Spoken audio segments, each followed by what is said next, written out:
didn't know you were going to do it too. Nice. What's going on? It's your boy. Appropriate dress code. I see that. I know that. There you go. Wait, hold on. Let me blow it up now. Let me get that. Yeah. Oh, shit. Game of Death. Let's go. I love that shirt. You got to let me know where you got that. But what is going down? It's your boy, Preston, Phat Samurai Guy, hanging out with me in the movie dojo, son. That's right. Artist, writer, illustrator, creator. That's right. Kraig Rasmussen. Did I say it right? Close enough? Yep. Tell me how to correctly pronounce the last name. Rasmussen. Ah, okay. Rasmussen. I was close. Welcome to the show, man. Yeah. Thank you very much. Great to have you here. Thank you. Appreciate the invite, man. Ran into you at Comic-Con and I begged you, pleaded. Bring me into the dojo. I need to get on the movie dojo. But yeah, that was there you go. Bam. It was a blast running into you at Comic-Con back in the day. Look at that good-looking guy on the right-hand side. I don't know who that big schmuck is on the left there, but but yeah, it was cool meeting you. Yeah, you had an awesome booth. You look badass in that picture. Look at that. You look like a beast. I was a lot coming in hot. Hey, man. But yeah, your booth was pretty awesome, and it was cool meeting you at San Diego Comic-Con and all that. And we're both huge fans of not just comics and movies, which we're going to get to a little bit later in the stream, but of martial arts as well. And how long have you been taking martial arts, my friend? My dad started me when I was 9 to deal with my temper, and I kind of bounced around between schools for a little while. I did Taekwondo first, then I had a great Kempo teacher for a while. I was actually kind of like a world-renowned head of the system guy. Nice. Hachi Bruce Jutnik. I'm not sure how he pronounces it anymore. I was 9. Anyway, then bounced around through corporate schools and kickboxing, a little bit of, strip mall kung fu, stuff like that. And then in my 20s, I reinvigorated my interest quite a bit, and I couldn't nail down where to study, but I had a lot of background already in my training, so I already had gathered some sparring partners, and I had a friend who was a personal trainer, and he knew how much I had an interest and a background. So he said, "Hey, I know a guy who's really good at this style called Wing Chun. Have you ever heard about it?" And I said, "I think I've heard about it before. Isn't that a really, short style of Kung Fu? And it's pretty devastating from what I can see." So, long story short, this guy taught me Wing Chun for free over the course of a summer or something. It was right before I left for art school in San Francisco. So I really didn't invest the time and attention into it that I wanted to until I put on a bunch of weight after art school, and being a freelance artist, kind of led me to a really sedentary lifestyle. And then I kind of, reinvested again into the training. And at that point, that's when I really got into the training side and drills and really getting into the technique. And also before I left Sacramento, I learned a 30-step form of Tai Chi. So I've been doing that almost consistently every day since then, 25-ish years, something like that. I kind of think I still suck at it, but I'm trying. Tai Chi's hard, man. Tai Chi, that hard and soft, is so tough to master. But it's amazing for footwork and things like that. But loving Wing Chun. You're doing it. You're doing it. You dipping your toe in it, and you're still doing it. You're still training. That's all that matters. Yeah. And you know what's interesting, man? Since we're on the topic right now, I'm reading too. Ooh, let me blow that stuff up. Like this. You watch those kung fu movies, and they're basically, you see somebody get a manual, and they're like, you can't learn martial arts. So that's not what this is exactly. This is actually philosophy and technique broken down after you go through the manual and the training. This is pristine because I listened to it on Audible a bunch of times, so I just wanted to have a physical copy that I could look through as well. But yeah, I mean, it's almost been 10 years since I really got back into it, and it's had a major influence on my life. I mean, to the point that I got myself into health trouble and then got myself out of health trouble because I just didn't know how to do the nutrition side of athletics, and wasn't hydrating properly for living in Arizona. That's another story, different podcast. We're going to talk about movies and such. So and comics. Well, let me blow up the background here a little bit, and look at that wonderful background. I mean, that is amazing artwork there. Look at that. And I see some Conan. I see Conan in the back. We're gonna get into some Conan a little bit later there. But Vampirella there. Is that your personal collection, or did you draw that one? No. These are that's a Frazetta Creepy poster and a San Julian Vampirella I got those like at a WonderCon in San Francisco when I was probably a teenager. I can't remember. And it was one of those things that were just buried in a closet. I thought they were gone forever. And then I found them when I moved into this house. And that was hallelujah kind of thing. So it was perfect to christen this new studio. I chose the master bedroom when I moved into this condo that I live in. So it was a big room to fill up with a whole bunch of nerd shit. Oh, well, it's fun. You got to fill up your house with some nerd shit, or at least have a nerd geek room. You got to nerd out. It's important. Yeah, this is this is the most developed. This is the most developed room in my house. I always make fun of myself for it. It's like you know, if I can't feel at home in here and nestle in, then I can't do it anywhere in the house. Yeah, copy that. So, now we got all the way from Dallas, Texas, Oscar chiming in saying hello. Well, hello, Oscar. Good to see you. All the way Oscar, from thanks for joining. The UK here. There we go. We're starting the ruckus. The entertainment headquarters. Shout out to Kevin. Yeah, he says amazing artist. There we go. Nice. Yeah, nice. Thank you. Speaking of comics, this might look familiar to you. What? Nice. Rise of the Kung Fu Dragon Master. Yeah, man. How was it being a part of that project? It's fun. I've known Chris for a long time. I honestly was a fan of his podcast, Comedy Film Nerds, a long time ago. We have, shared DNA in our relationships, actually, Master Rick, Sifu Rick, I should say, and that whole crowd as well. And then Chris did, Chris Mancini is who we're talking about, White Cat Entertainment. He did the Los Angeles Podcast Festival with his co-host, Graham Elwood.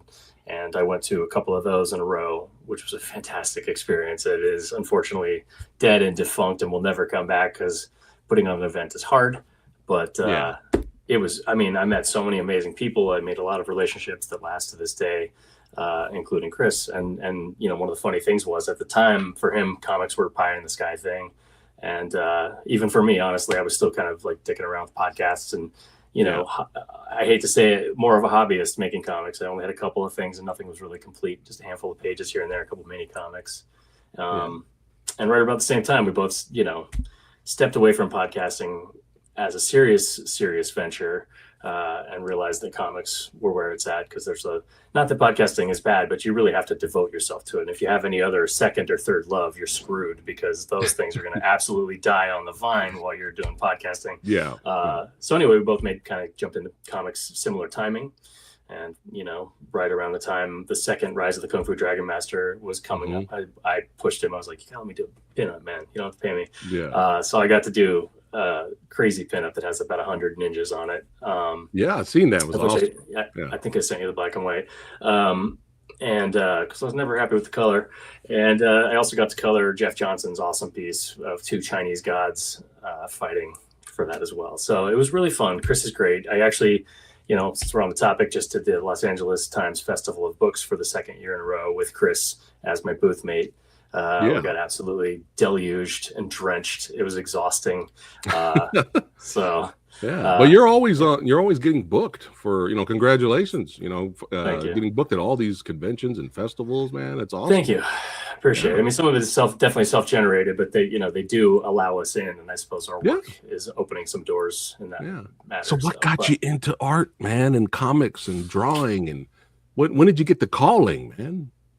Probably like adolescent nerd divergence was really, helpful with the calling. I've told this story on dozens of podcasts, but I had a friend when I moved to a new house, right around junior high, who had like 14 long boxers or something ridiculous. And I had never seen such a thing. I'd only seen spinner racks with Donald Duck and the occasional superhero comic or whatever. Blew my mind. It was like Jim Lee's X-Men, and the Image Revolution was not far behind. And it was just right at the right time. Because that 80s era, honestly, I've been really digging into that. The stuff that was coming out in the 80s is insane. And so I was able to kind of catch on, right? It's like 92, 91, 92, maybe, when I really got into it. So there's still stuff around, like the Stan Lee Mobius Silver Surfer, just kind of sitting on a shelf. Wasn't that expensive yet, So I was really able to get a whole cross section. I really got into Grindle. I don't know if you can see my Grindle shelf. How do I do this? Up there in the corner. It's a long-time favorite. There you go, in the top corner there. Nice. There's quite a few you can't really see. There's the Randy Bowen statues up there. But, indie comics and superhero comics is my point. At the same time, it was the perfect nexus. And then, the self-publishing revolution was right there as well. So the seeds were all planted before high school, and then, being a little, wired a little differently and not fitting in the educational boxes in high school, drawing was an amazing escape, Right. And it was a pretty safe bet from there. I was pretty serious by the time I was 13 to do this for a living. So, right. Are you still freelance right now? I am still freelance. At this point, I feel like I prefer self-publishing, and I feel like my audience prefers me self-publishing, although I'm really grateful for everything that's come from the Boris Karloff book that I did for Gold Key that's right here over my shoulder. And the First Americans that I did coming up for Critical Entertainment. Really had a great time with that cover because history and early settlers and ancient civilizations and stuff are kind of a pet subject of mine. So right, I was stoked to be a part of that book. Yeah, let's talk about that a little bit here. Hold on one second. We got Critical Entertainment showing up saying, "What's up, guys? Yo, Craig. What's up, Chris or Mason? Maybe not sure who that would be. Yeah, one of the two. Shout out to Critical there. Let's talk about the Boris Karloff project here. And you did this artwork, right? Yes, I did. Oh my God. Look at this artwork, guys. This is insane. This is beautiful, man. Yes. A hollow foil variant version of it. I can take it out. This is my personal copy. I can touch it and take it out. Look at that. What a beauty. Oh, man. It's pretty fun. So tell us about that project. Mike Dines, who is one of the owners, saw me at a convention and yelled Wallywood at me at Phoenix Fan Fusion from like 30 feet away. And, most appropriate thing anybody's ever yelled at me, maybe. I don't know.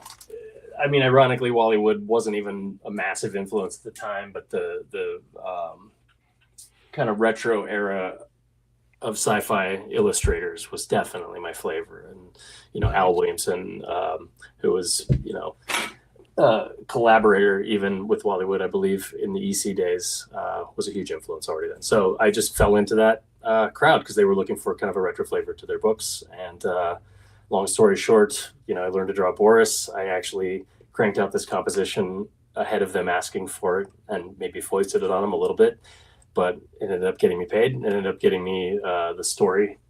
Trenchfoot, that's the guy, that is the main guy from Trenchfoot. Trenchfoot. Yeah, Trenchfoot.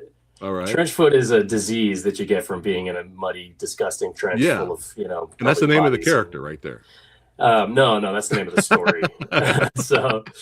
But also, they had that would have been an interesting original name for a comic book character. Oh shit, it's Trenchfoot. Probably, you're right. No, probably, and I wouldn't be shocked if it's some random, Z level DC character already, and we find out that Ron Mars created it in the 70s or something. But congratulations on being a part of the project, man. Artwork. Thank you very much. Beautiful.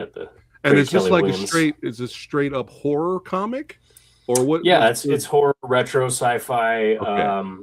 They really wanted the pulp flavor to it, so I tried to come up with something that fit in my mind. If Boris, there's a framing story in all of the issues of that where Boris is sort of the presenter, but also involved in a story. So it's sort of a hybrid of that Crypt Keeper, element, but instead of giving him an actual involvement, which I think they did eventually with the Crypt Keeper as well.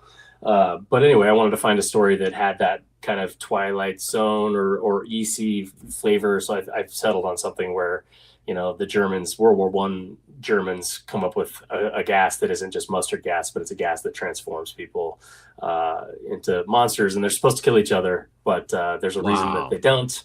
And then the Germans, basically created their own worst enemies. Wow, that's wild. So anyway, it was really fun to do that. I had right up my alley right there. Yeah, I had a blast making a self-contained project because I've been doing so much self-publishing stuff that's an expansive canvas that is 20 different projects. And so right, yeah. 4 pages that I could just knock out. I was like, hallelujah, bye-bye. Yeah. That was fun. That's awesome. It says, Critical says it's Chris here. He says, Chris here. I figured. I don't know why Mason would be here. Mason hates me. Oh, Mason, how could you hate this man? Mason's great. Anyway. Oh, but yeah, I got some other panels here of your amazing art here, and you could just let us know what it's about. Look at this. Is this the Un-Americans? No, this is Zen Patriot. Zen Patriot. Look at that. Yeah. Tell us So about this project. we might as well get into odds and ends because Sure. that's so that image there is from the second page or so in a new chapter of Zen Patriot, which was originally featured in my odds and ends personal anthology of lost works that I put out in 2017 for San Diego. So in this, I riffed on Surfing USA to do Surfing CIA lyrics about a disillusioned government agent who's riding what appears to be a magical surfboard that can take him anywhere, and he ends up somewhere in Central or South America. It's undisclosed, but basically he's clearly going on to some kind of mission slash adventure. Right. All right. Yeah, so this led to, I wish I had one of these shirts clean to wear right now, but it led to my first t-shirt, which I made out of this panel right here, where he's got the Vans on the surfboard. So I always wanted to do something with that, and now we're in very politically fraught times, so it seemed like a good time to bring that out of the mothballs. And it also coincides with Odds and Ends revamped 200-page anthology, which is double the length of this, that I crowdfunded on Zoop about 2 years ago. And I've been slowly, there we are. Look at that. You got me. Nice. You caught me. Am I good or what? I'm good. You're amazing. The guy knows his job. He knows the assignment. So that, what you see there is actually not even accurate anymore, because what we're going to do is print it all as one book, because once it became as much as it became, nice, it just made more sense. And there's an arc to the book a little bit where it kind of starts out with like what I call my promising early pages or whatever. So it'll be a section of like 5 to 10 pages from different projects that are kind of walled off. And then from there, all the complete stories start. So there's, which, and to be fair, I will say now, not all of them are 100% complete. There are some cliffhangers or whatever, so don't hate me. But they are basically complete stories. There's fully realized worlds unto themselves. There's about 21 to 22 stories. Zen Patriot is one. So in this case, what I would do, there's my Rise of the Kung Fu Dragon Master pinup. Oh, look at that, guys. That is insane. That looks so good. I mean, how long did it take you to do this piece? This is insane. It was 2 weeks from concept to completion, including the color, I think. So I'm not really sure how long the drawing part took. I just remember that the hardest part was trying to squeeze in more and more ninjas without like mashing the composition and losing the whole thing. You got to squeeze in more ninjas now. The more ninjas, always. The better. Everything's better with more ninjas. I've said it before and I'll say it again. That should be a t-shirt. Yeah, 100%. That's the next episode I'm on. That'll be my shirt. Let's go. Yeah, there'll just be a ninja just peeking out. And of course, the gifts I send the most are the crappy '80s ninja gifts where they're throwing smoke bombs and doing flips on the beach like in a dumb ninja training sequence. It's so much fun. Yeah, it's ridiculously fun. 100%. Yeah, this is amazing though. But yeah, back to Odds and Ends here. Look at that shot. Yeah. That's Thank amazing. you very much. Wow. This shot is the impetus for the new chapter. And it turned out that I actually have written an entire origin chapter for this character. So it explains the surfboard. Because I'm a sci-fi guy and I just couldn't let it be a magical surfboard. I had to figure out some explanation. So it actually ties to a crashed UFO. That's a real UFO crash in Wales that happened in the 70s, I think, like 73. So right now, what's going to be in the Odds and Ends, compendium, expanded edition, whatever you want to call it, will be omnibus. I guess it's an omnibus. I don't know, because it's not an omnibus in this. It's an omnibus for sure in the sense of that's what it always was. But this new edition, I'm not sure what it is. It's turned into a mutant of what it originally was supposed to be. It's insane. It's 240 pages from a 200-page pitch, and it's expanded to have 2 full-length stories in it. And then I had to actually restrain myself for Zen Patriot because I couldn't put a third full-length story there. I wouldn't even put it out this year if I did that. So trying to have it done by Comic-Con. When is this whole compendium version coming out? Hopefully Comic-Con. I mean, the next couple of days, I'm going to colorists that I've been talking to and just throw it in their laps. And like they'll all choose stories and just hopefully go to town in the next couple of weeks. So by the end of May, I should have a couple of full-color sections or a lot of it done. So you're going to have another booth again at San Diego Comic-Con this year? I'm going to keep that booth, small press P13, I think, is my booth number. I'm going to keep that forever if I can. I'm right across from fan base press, so we have a nice little aisle of comrades going on, and there's a good little vibe happening of small press personalities and hopefully libraries of work. Yeah, well, hopefully I can run into you again. Hopefully I can run into you again. You better come by. I'm stuck in my. No, I'm not actually. My great friend Dylan, who was pictured in that shot, he helped me run my booth last year, and he killed it on sales because my ego could be fully removed from the process. So I would just walk around, talk to editors, and actually enjoy the convention a little bit. And I'd come back and be like, I really killed it. And I got made fun of because people thought I was overselling the work. And then only to realize he's like, this isn't my work. I just love that, so buy it. And they would be like, oh, okay, I'll buy it. So I realized that, having a shill is the best thing to do so that I can go have fun. So next time when I see you, we're just going to go around the con together. Yeah, let's do it. Let's do it. Yeah, see our friends. I don't know how many conventions you've been at. What was some of the coolest people you ran into? Oh man. Well, best fist bump, James Hong, David Lopan from Big Trouble in China. That's awesome. Shut up, Mr. Button. Exactly. That guy's great, man. He's in freaking talk about the GOAT. That guy's in fucking dude. It's insane. Nuts. Even stuff where it's just like 5 lines or something, and you're just like, how did they get him to just? It's just the community, the Asian acting community is really tight. So usually it's like, well, we're all going over here to do this, or who knows what crew it was, Jeff Imada or the the Yuan brothers or whatever. Like they all know each other. Not to say they all know each other. Sorry, that sounded questionable from a white guy. I know, but my point is in the community in Hollywood, like they have to know each other. They're forced to know each other to get each other's backs. The way things have gone. So 2 girls with green eyes. I'm gonna quote the whole Big Trouble in Little China movie. My favorite movie poster in the other room is the Big Trouble poster by Chris Struzan. So yeah, I have like autograph from James Liu and so many of the cast and James Liu. I have to find a place one day to have like a Big Trouble in Little China shrine because I have like I'm pretty sure I'll probably still have the VHS and then the DVD and then the Blu-ray and then the with their autographs and the action figures and the Funko Pops. I have to create a shrine. You gotta get that Carpenter, man. Gotta get goals. Oh, yeah. I know. Maybe at Comic-Con. His wife is there. Oh, okay. Year, so he's been there a couple times at her booth. Nice. But I see that you ran into the Hammer. What? Oh, I forgot to mention that one. Sorry, we ran into the Hammer. How was it running into the Hammer, man? Oh man, I had the flu at that. It was Palm Springs Comic-Con, so I had the flu, and I was just in the shits.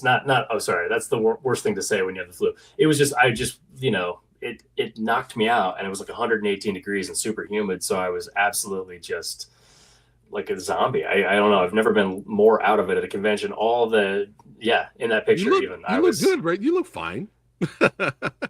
I probably had a fever. I got to man up because Fred Williamson is next to me right now. Oh yeah, no. I mean, I probably had a fever, and I'm like exposing this 70-some-odd-year-old man to my freaking flu. It was ridiculous. I was like, I'm not gonna breathe. I'm gonna hold my breath for the next like 50 It's seconds. all right. It's the Hammer. You can't hurt the Hammer. No, you can't hurt the Hammer. Please, Hammer, don't hurt him. So anyway, I ended up actually doing podcasts with him at his house, which was really fun. Epic. Like, down the road a little bit from that, So I sat next to him and his wife the whole weekend to pump. They were great because it was a dead convention in a hotel ballroom. It was just one of those things where you're just like, have you been to Dragon Fest down in LA? No, not yet. It's on the list. Okay. It's wait, Dragon Fest. Dragon Fest. I think it will. It's usually right after San Diego Comic-Con. It's a couple of weeks after, and it's on a Saturday. It's in LA. And last year, hold on, let me bring it up because I've been twice. Let's see. And last time, last year, I really wanted to go, but here I'll bring it up and you can take a look at it. But unfortunately, I couldn't go last year, and everybody was there, dude. Like everyone was there. Tons of martial arts legends. I remember this. Yes, I do remember this. Here, I'll bring it up. Yeah, so you can see. I do remember this. I've had FOMO from that a few times already, especially the last couple of years. I got to meet Ron Yuan not too long ago, as well as Master Ken. A couple of great martial arts community guys. Glendale Civic Auditorium is where the I believe There we go. Yeah, that's where it's at. Yeah, Glendale. yeah. But yeah, Once dude, ridiculous it is. last year. Once you So start many meeting people. them, yeah. Once you start meeting those guys, you want to meet all of them, and you've met a ton of them, and I'm so jealous. Yeah. Yeah, I'm still behind on meeting everybody, but yeah, man, that'd be cool if we can meet up at Dragon Fest this year. I really wanted to go last year, but I think I can make that happen. I'm a little more open for events. I actually tried to clear the decks a little bit to get this project done. Yeah. So I'm only doing a few events here and there. Creating worlds. That's right. That's what I do. Now I really want a character called Trenchfoot to be made. Maybe that's how I get around the rights issue of not owning that story. Everybody watching right now, all you comic book enthusiasts out there, please let us know in the comments if there was ever a comic book character created called Trenchfoot. Let us know. That would be hilarious, man. If there certainly one actually exists. Yeah, that'd be good. It's weird. Man. He transforms into a monster. It looks a lot like this guy. Anyway, yeah, please. It's pretty cool, man. You meeting everyone. I mean, especially Lopan himself. But let's talk about some more. Oh, go ahead. My bad, dude. Don't do well with the lag. It's okay. The one I couldn't talk to at the same convention, Keith David. Keith David really wanted. He just had his sunglasses on inside and kind of had that "please do not" vibe. So I did not, because I respect him a lot. Speaking of guys who are in everything, and he's amazing in everything he's in. So, but that's where I ran into Fred. That's why I ran into Fred at Dragon Fest a couple years ago. Oh, cool! And he was the coolest. Just chill, bro. He was just there. He's eating. Good. He's just there chilling. He told me when we were at his house.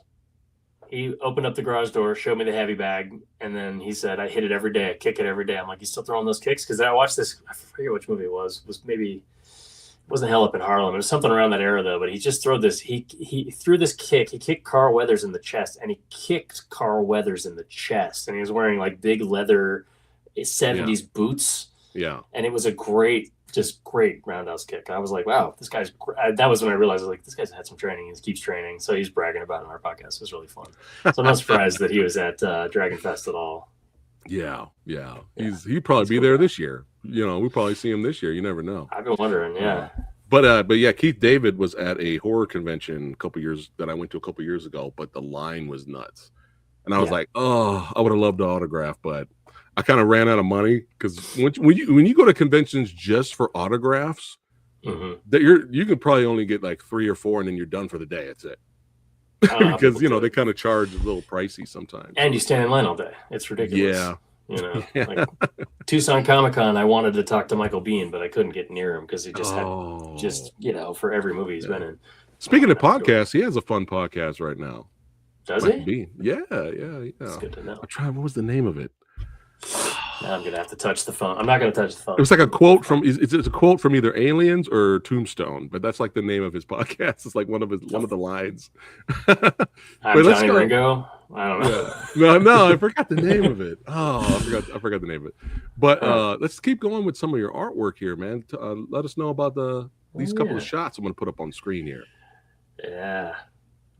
Really grateful to the art director from New Times who came to. I don't know what the event was. I did an event at Retro Exchange in the fall, and pretty immediately booked this job after meeting Eric, the art director from New Times. It was just it was super short deadline. It was intense.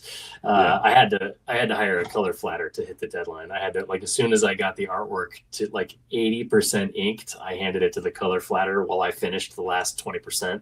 So that by the time I got the ink completely done, I scanned it, so it was basically the same size, more or less. Yeah. But it was the only way I could hit the deadline. It was a really fun project, though. I'm really proud of the result. Wow. And I really respect you artists out there, all you illustrators and creators, because I tried for a while. I actually did try to draw. Yeah. And I bought this book on how to draw, and because my wife draws, she's actually pretty good. She always says she sucks, but she's actually pretty good.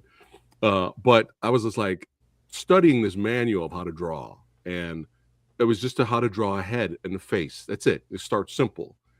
And it was just so like hard for me to do. And I just don't have the patience I just don't have the patience. I was just like, I can't do this. I will leave this. I will leave this profession to Kraig. Guys like Kraig, let these guys do it. But I just like, if I have to put a model together, I don't have the patience. I'm very, only certain things I have patience for. Same. It just happens to be drawing. Drawing and martial arts are like the two things that I have tons of patience for. Yeah, but yeah, all the respect to all of you that do what you do. But this one, tell us about this one. This is cool. That was just a random piece. Nice. I just did that for myself, and then I think I used it to train myself to color digitally for a while. I recolored it like 3 times. Nice. But it's also a top seller now that I did the purple and pink edition. Like, people just seem to really respond. So I sell that print all the time, and try to have a framed edition at my table every time, so I can also sell it with the frame. Is that shrewd to say that out loud? Probably, but whatever. No. It's a business tip for you kids out there. Offer a frame. There's cheap pop-out frames that you can get out there. Yeah. Well, this is cool, man. It definitely pops. So, yeah. Speaking of popping, you got Nate Dogs in the house. It says, "Yo, finally made it to a Phat Samurai Guy live stream interview." Well, thanks for chiming in, Nate. Yeah, man. Thanks for chiming in. Yeah. Let's see. We got some more images here. Boom. Let's talk about this one. The Dead Remember. This is my first time talking about this in public. Ooh, exclusive. We're getting exclusive right now. Yeah. So before the pandemic, I did all of the design for this film project and built a website. And then right after Comic-Con, a little bit after that, even after Tucson, I think, when I was absolutely exhausted and like, I got to finish my anthology, and I got this cover deadline for Critical. I had a couple of major deadlines that I was trying to clear the decks to just focus on. Yeah. Oops, excuse me. Just knocking stuff over in my office. You have so much passion and energy. Yeah. Shit gets knocked over. Of course. You should see when I'm at my table, when I have like comics set up and I'm starting talking with my hands, I'm like slapping comics towards people. I do the same thing, man. I slap my mic all the time. But let us know what's going on here. Yeah. So basically, like as soon as I had cleared the decks for a bunch of other projects, this client came back to me this last fall and said, we got to redo everything. We're rewriting the family and the story. We want to do like the actual poster. We want a hand-drawn poster like olden days, prior to the computer. And so I just had to go to work, essentially just revamping everything. So everything I had done, some of it was my choice because it just, had already been several years that had passed, nearly a decade. It's weird. By the time I got everything done and the new website put up about 2 months ago now, almost 10 years had passed since I'd originally done it. So I had to redo a lot of stuff, and I had to pare it down. Anything that was old that I was keeping, I had to really pare it down to just the best of the old stuff, and even rework some of that stuff in Procreate and make the colors better. You said it's a horror film. You said it's a film project. It's a horror film. It is produced and story written by, not screenplay written by, but story written by a guy named Rene Mousseau, who's a pretty well-respected stunt coordinator and stuntman in Hollywood. I mean, I catch him in stuff all the time. Like I watched that stupid TV adaptation of Shooter, the Mark Wahlberg show, but it's got Ryan Philippe. And Ryan Philippe is like half this dude's size, and he kills him really easily. And I know this guy personally, so it's really funny. I'm sure, as when you watch anything martial arts related and the people involved, it's really funny because you see this teeny tiny actor guy like throw your friend around, and you're like, no. But it was really funny to see the guy I'm working for, like kind of while I was working for him on that show. But so that's where it's coming from, is he wants to migrate into producing his own content, as everybody should and does right now. So he hired me in 2017 to do it, and then rehired me recently to do it. So now I'm going to do the storyboards coming up soon. We're just trying to find the budget. Cool. There's some cast members who are actually interested, some people of name in the horror community. So it's a horror film about skinwalkers of the Native American lore, Navajo specifically. Let's go. So that's a Navajo headdress. Yes, I am aware that the symbols are upside down. That's the point. It's supposed to be demonic. I'm aware that there's some sacrilege, but the cool thing is, I will say, for any of the woke mob out there that might come from here, because I'm doing Native American stuff, all the Navajos that I've showed this to are completely freaked out by it, but also took a copy immediately and were like snickering in the corner, like the boldness that we are doing something with this thing that freaks them out culturally is really cool. So that means you nailed it. That It's means you nailed untapped horror. it. Yeah, it's cool. So, you Yeah. know, like I just have kind of stuck with this project because I like where it could go. We're talking very seriously about a couple different comic book adaptations, like a prequel comic about because it's 3 skinwalkers that are siblings. I think it's 2 sisters and a brother, if I'm not mistaken. Yeah. So we wanted to do maybe a prequel comic of them and how they got that way 100+ years ago, and then also the present day maybe comic book adaptation. So it's a pretty big project, and we'll see what happens once the money comes in. You know, it's all about waiting for the budget. Congrats Thanks, on man. that. And you know, you got to keep me posted now. You got to keep Samurai Guy posted because you know Samurai Guy I will love know. my horror movies. Yeah, man. You'll be among the first.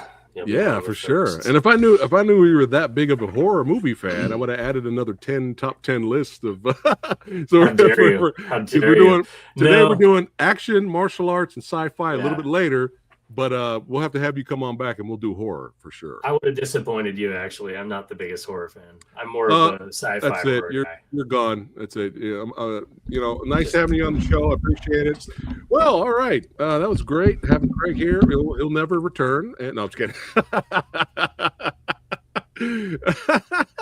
It's all good, man. It's fine. It's all good. I'm just excited. You said horror. Listen, I'm like, listen. I will defend myself by saying I did put Night of the Comet on there, which is kind of a horror movie. Yes, but also, we're gonna get to that. Yeah, it's about well made, and I do have favorites. Obviously, I just don't I don't like crap horror. That's all. I'm just sensitive. We don't like quality. crap movies. I don't believe you do, my friend. But it wasn't an accusation at all. I just you know it's out there in the horror genre. You know it's out there in the martial arts genre. There's a bunch of garbage. It's unwatchable. Every genre. I just watched one the other day, and I can't talk about it yet. I'm sitting here just like, curious. I'm very curious. I can't mention it yet. So, well, let's continue with the awesome artwork here, man. Thank you. Look at this. We got the before and after. Look at that. It's beautiful. Thank you. Yeah. Let us know about this one. What's this project? So this is the cover for The First Americans. It's a variant cover. This is currently up for solicitation through Lunar and Diamond, but obviously we all know that maybe you should just go through Lunar so that you definitely get paid right now. Sorry, Diamond. It's the truth. So that's up for solicitation through July, something like early July, I think. And it will be on the stands in September or early October. I think it's late September. Do I have any info at my fingertips? No. I'm not going to touch the thing with the screen, so it's not happening. But Chris Reda from Critical Entertainment, who is or was watching the stream before, he graciously brought me in to do the variant, like I said, because ancient history and ancient cultures are a big pet, love of mine. And nice. Same for him, obviously. He's got not just this, but another story as well from Critical that appears to reflect that interest and dive into that territory. So it was really cool because I got to, use I have a bunch of safari toys, which I use for reference. So I was able to get a few of those in play, like a little sloth, and just really dive into the anatomy of saber-toothed skulls and, this beautiful tribe that he's created for his story, and this crazy antelope that looks like an alien creature. So it was fun. I mean, as soon as he told me what he wanted, I was like, sold.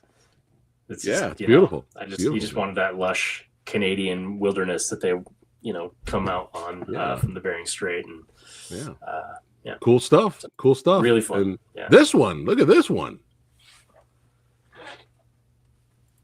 So, and here's the blue version. Kraig is always prepared. What's this project? This is my super psychedelic time travel martial arts story. As I say, let's go. Time travel, evil twins, martial arts, and amnesia. What more does a time travel story need? Dude, I believe that's really what's written on the inside cover. That's awesome. Now I want a movie now of this. Let's see. Hello, Hollywood. Yeah. I would like to see that down the road. I think that could be really fun because there's a way to, I don't know. I feel like it's a very different time travel story. Since we're on the territory of martial arts and such, basically this guy, Cotton Hickox, that's not his real name, by the way. He discovers that he can time travel through astral projection. Like he becomes a very deep devotee of meditation, and suddenly realizes that he can touch the astral plane, the vaunted, legendary, mythological astral plane that nobody may or may not believe exists. We'll see. Yeah. But he realizes that he can pull his body through his third eye and take himself to any time he wants. And other things can happen too. And that's how evil twins arrive. And admittedly, it's a multiverse thing, which kind of sucks because I came up with the idea a long time before the multiverse fad that we're in right now. So I'm downplaying it in favor of the evil twin, Michael Knight's evil twin with the mustache, or evil Captain Kirk from the Mirror Universe. Like, yeah. I just want to play that, like evil Spock with the goatee. I just want to stick to that side of it and occasionally throw in a curveball, like a giant version of himself. I want to play with some stuff. Visually, but I don't want to get caught in the MCU trappings that we're all kind of tired of right now. So one of the ways I'm doing that is just through the fights where he fights himself. This is actually from Odds and Ends. It's also from the issue, but it'll be a backup story. And I just finished this. So Odds and Ends backers, if there are any of you watching right now, by the way, I put this together and I can make it possible for you to have one in addition to your Odds and Ends that you'll receive this summer, because this is a 22-page preview of Odds and Ends. It has those Zen Patriot pages in it. It has this 3-page fight scene in it with Cotton Hickox and himself, and then another one of himself commenting on it after the fact. And also has this 8-page space story that's a prologue to my Space Monkey comic, Sojourners. Cool. So everything kind of ties together. Yeah. And the reason that that's not his name is because he has amnesia. The first time he takes his body through his mind to travel back in time, just scrambles his brains. So he comes out just amnesiac, nauseous, just, even emaciated. Like, it just literally drains him.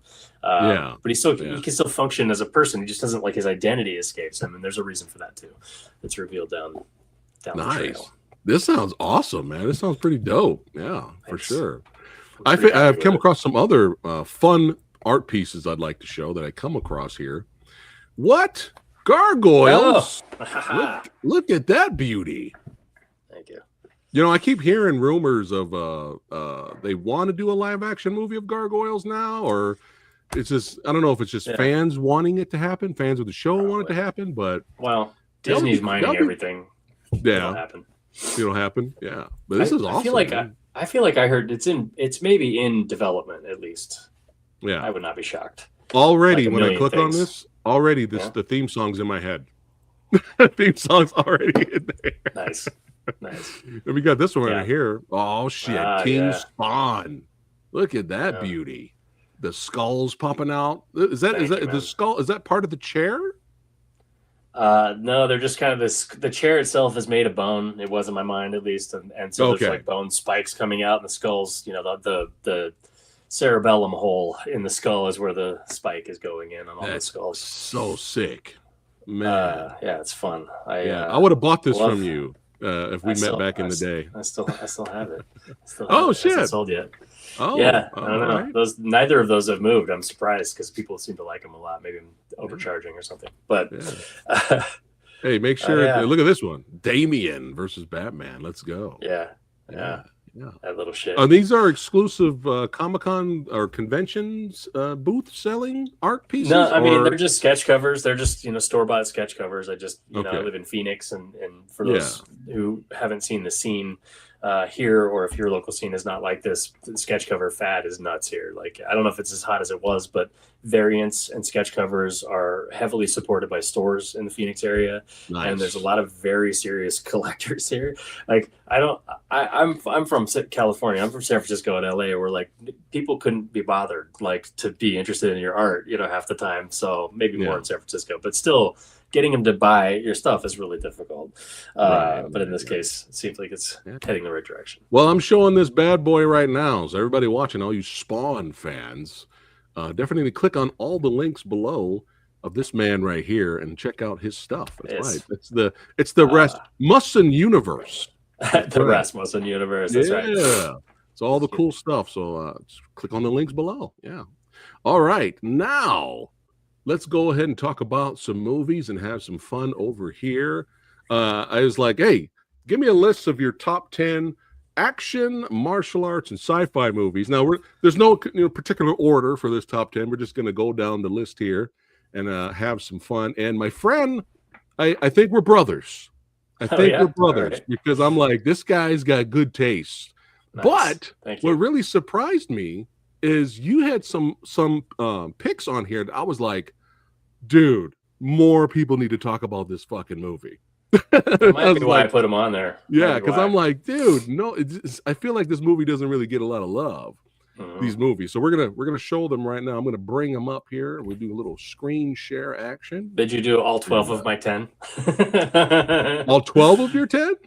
Did you notice that all of the lists were at least 11, if not 12? It's fine. The best, the best there. It's fine. I was just grabbing stuff, man, so it's fine. But yeah, let's start with the first one here, and this is one of my absolute favorites of all time, The Prodigal Son. This, if I had to make a list right now, like Samurai Guy, go. Top 10 Kung Fu movies of all time, go. This would be maybe my top 5. It's maybe number 1. I'm not sure. It's a great movie. It's not just a great Kung Fu. I mean, it has got some of the best fights I've ever seen in a movie, but it is a great movie, too. The story is amazing. Yeah.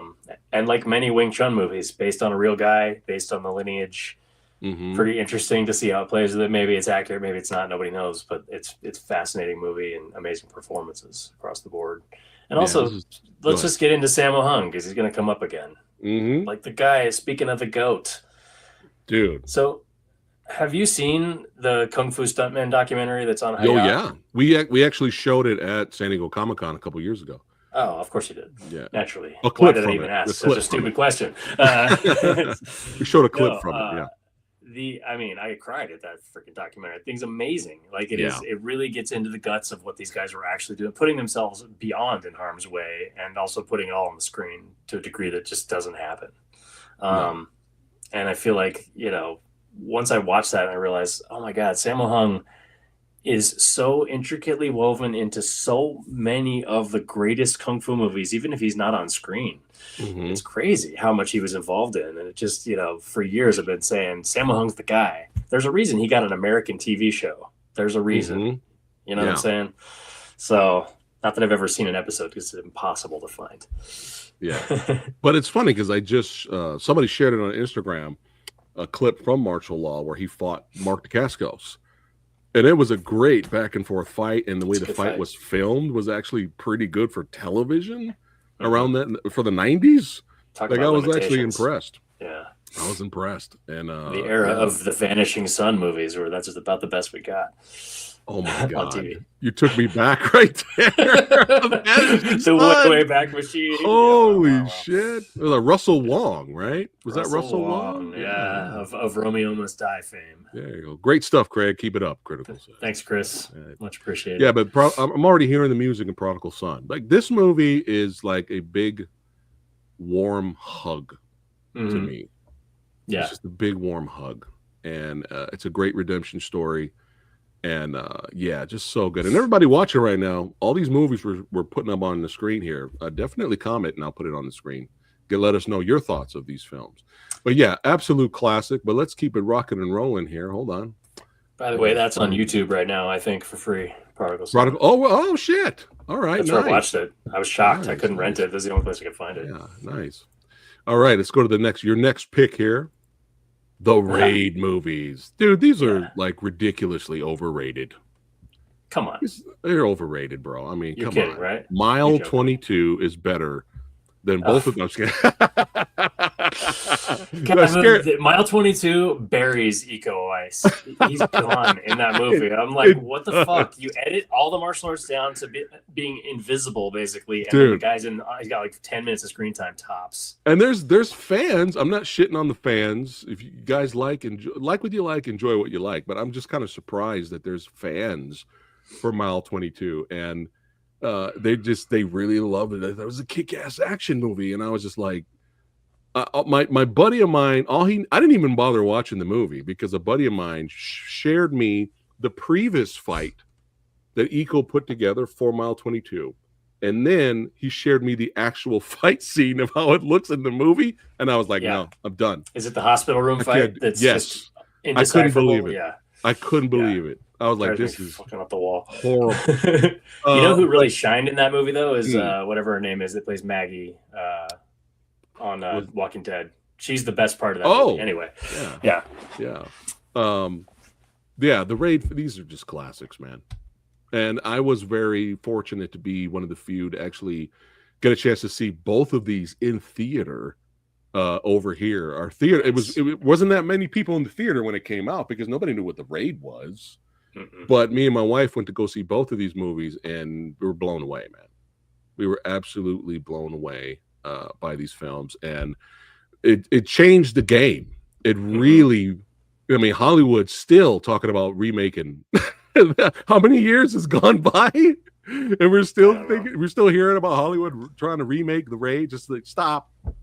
At least Gareth Evans is moving on. I mean, Gangs of London is incredible. Havoc is pretty fun. It's brutal. Havoc was brutal. Did you watch that yet? Yeah, it was pretty brutal, man. I was surprised. Brutality.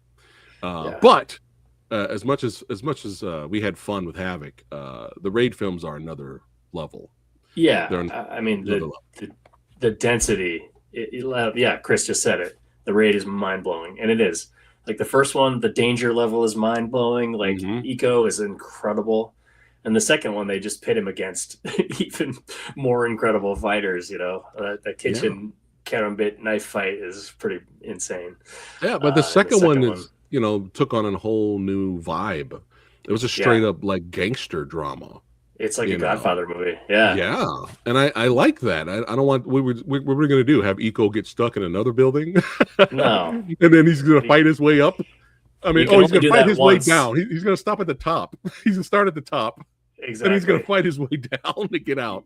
I mean, you can only do that once unless you do it in a Judge Dredd movie also. Right. There you go. Yeah, I love Dredd. But we're going to get to that a little bit later. But yeah, these movies are just bona fide bangers and classics, and we're still crossing our fingers for a Raid 3. So we'll see what happens. Most likely it's not going to happen at this point, but you never know. You never know. Next up. I could see it. You think so? Okay, I hope so. I hope so. The career trajectory for both of those guys is in the right place for a third Raid. That's all I will say. Right, yeah. Oh, that's a good point. Good point. Flashpoint. London's over. Yeah. Okay. Now we're getting Flashpoint, man. Yo, this movie right here. I mean, that is one of the greatest one-on-one fight scenes of all time, dude. And the first kung fu movie to really bring in MMA and make it feel like bare bones, like some ground and pound, but with kung fu. It's incredible. Yeah, jiu-jitsu, everything. Sprawling, like all kinds of stuff. Just throwing each other around. Yeah, you could cheat a little bit and say maybe Killzone or SPL through a little bit first. Man. Shane Kasugi. Shane Kasugi, what's up, dude? Speaking of amazing performers, dude. Yeah. Just watched Shadow of a Tear not that long ago. That guy's so good, man. Yeah, I just it was an honor having him on the show not too long ago. Nice. I wonder if he heard me mention his dad earlier. Maybe. Hope so, man. That's a Facebook alert, which is weird that it's popping up because these photos I put on Facebook because that's what you're seeing right now. So he just recently randomly liked something, so that was cool. But yeah, Flashpoint, man, him versus Colin, bro. Let's go. And it doesn't really. It's more of a. This actually has less action than SPL. I know, in my opinion, but I like the action better. Yeah, I mean it's like so good, and I think that fight was so brutal with Colin. I think Donnie broke a rib. Something happened to him. Yeah, something happened to him. But this was an interesting movie because I watched some of the behind the scenes, and Donnie was saying that how do you put MMA on in a movie fight and make it entertaining was like one of the hardest things he ever had to come up with because he's like, if you're going to do that, you might as well just watch the UFC. Yeah. How do you put it in a movie and still make it entertaining? And he says that's where it was like such a challenge to mix it all up and still make it like, wow. So yeah, Flashpoint is great. And we're getting another Flashpoint, which is insane. What? They're making another one? I didn't even know that. There's another one coming. I just want to say though, going back to what you're saying, that I think there's a little more, it's a little judo-y their MMA. They lean judo instead of jiu-jitsu, so they don't just lay on each other. They're throwing each other around a lot more, which is that's what I would do too if I was making a movie. I mean, that's why, Silat works so well, for instance, or all the crazy kung fu animal styles work so well because they're flashy and they're beautiful for movies. Right. But I have to say I really waffled because I just watched Kung Fu Killer last week as well, or 2 weeks ago. Dude. And that might be a slightly better martial arts movie, but the villain in that is very heightened with his like corrective shoe, and he's sort of like a comic book villain a little bit. And so for some reason it just knocked it down a peg. But this movie, it seems like it's obviously not a real world crime movie or whatever, but it has that super intense cop crime story. Like, I gotta get this. My nemesis is like gotta go down. I'm gonna take him down. They're just obviously trying to. Really it's debatable. It's right. It's debatable which is the better movie. You could say Flashpoint is the overall better movie. Yeah. But I would agree with you in terms of Kung Fu Killer being a better martial arts film, because when I looked at there's more martial arts in it, but when I watched the Kung Fu Killer or Kung Fu Jungle, it felt like a throwback classic kung fu movie in modern day time. That's how I looked at it. When you have the evil villain who has the poison dart technique that will, you know what I mean? That's what I kind of looked at it. Yeah, that's what I kind of looked at it. He was going around challenging everyone, and it kind of felt like it kind of had that old school vibe, but in modern day setting. So Kung Fu Killer is great, but Flashpoint is a classic as well. It just hits harder. Yeah. Next up, now this I was like, no way, bro. Okay. I was like, so for this one, I have a special guest, so you're gonna have to bring me back to full screen for a second. Okay. Let's go. So here we go. Special guest. What? I just bought this. Dude, where did you get a poster? I just did a search for it. I think it was TeePublic maybe, and they just had a linen print of it, so I have to trim it to fit into a frame pretty soon. I can't wait to put it on the wall. That's epic. So yeah, let's get into this movie. Dude, this was one of the ones where I was like, no way. Somebody else likes this movie, because I have this on old school, I think Tai Sang DVD release. Me too. And that's the only place you can get it, I think. Yeah. I just, come on. There's got to be 88 Films, Eureka. Somebody remaster this on Blu-ray. This needs Bay Logan come to the rescue. Oh man. Sorry. Yes. But yeah, The Buddhist Fist. This is classic kung fu, and I really do not see a lot of people that love martial arts or kung fu movies talk about The Buddhist Fist. It's usually it's usually like Iron Monkey and stuff like that, which I love Iron Monkey too, but I never hear anybody talk about The Buddhist Fist. So now we're gonna have to review it, Craig. Why did you refer future video? Yeah, seriously. Why did you refer to? Go ahead. Yeah. You know, we should do a fight reaction on my Scrapping with Samurai series. We should watch the end finale fight and then do a breakdown. There we go. Let's do that. Let's do that. Yeah, say no more, man. Or but yeah, say less. Come across The Buddhist Fist. Oh God, it was in that era. So when I was 19, somebody had the widescreen VHS of Drunken Master 2, which opened the door for me to get away from Seagal and Van Damme and all those guys. I'd seen Enter the Dragon, but I didn't understand it. It takes a long time. You know how it goes with that guy. Anyway, once you understand, you really understand Bruce Lee. Yeah. But the thing is, when you're a kid, there's no chance. But The Buddhist Fist is a great. I probably found it after Magnificent Butcher, which is maybe my first. Like Drunken Master 2 is amazing, obviously. Magnificent Butcher, though, was my first one where I was like, oh, this is that costume classic, because Drunken Master 2, excuse me, is a deviation. It becomes a Jackie Chan movie in a way that takes it away from the Shaw Brothers vibe or the Golden Harvest vibe. Yeah. Somehow I came across this. Just kind of can't remember how I was getting them back then, because I don't feel like I was renting them. I think I might have been trying to just buy whatever widescreen martial arts movie I could find on DVD, and then. At some point, I started going to Asian markets and finding DVDs that way. So I was getting all my Tai Seng stuff that way and all the Golden Harvest stuff that way.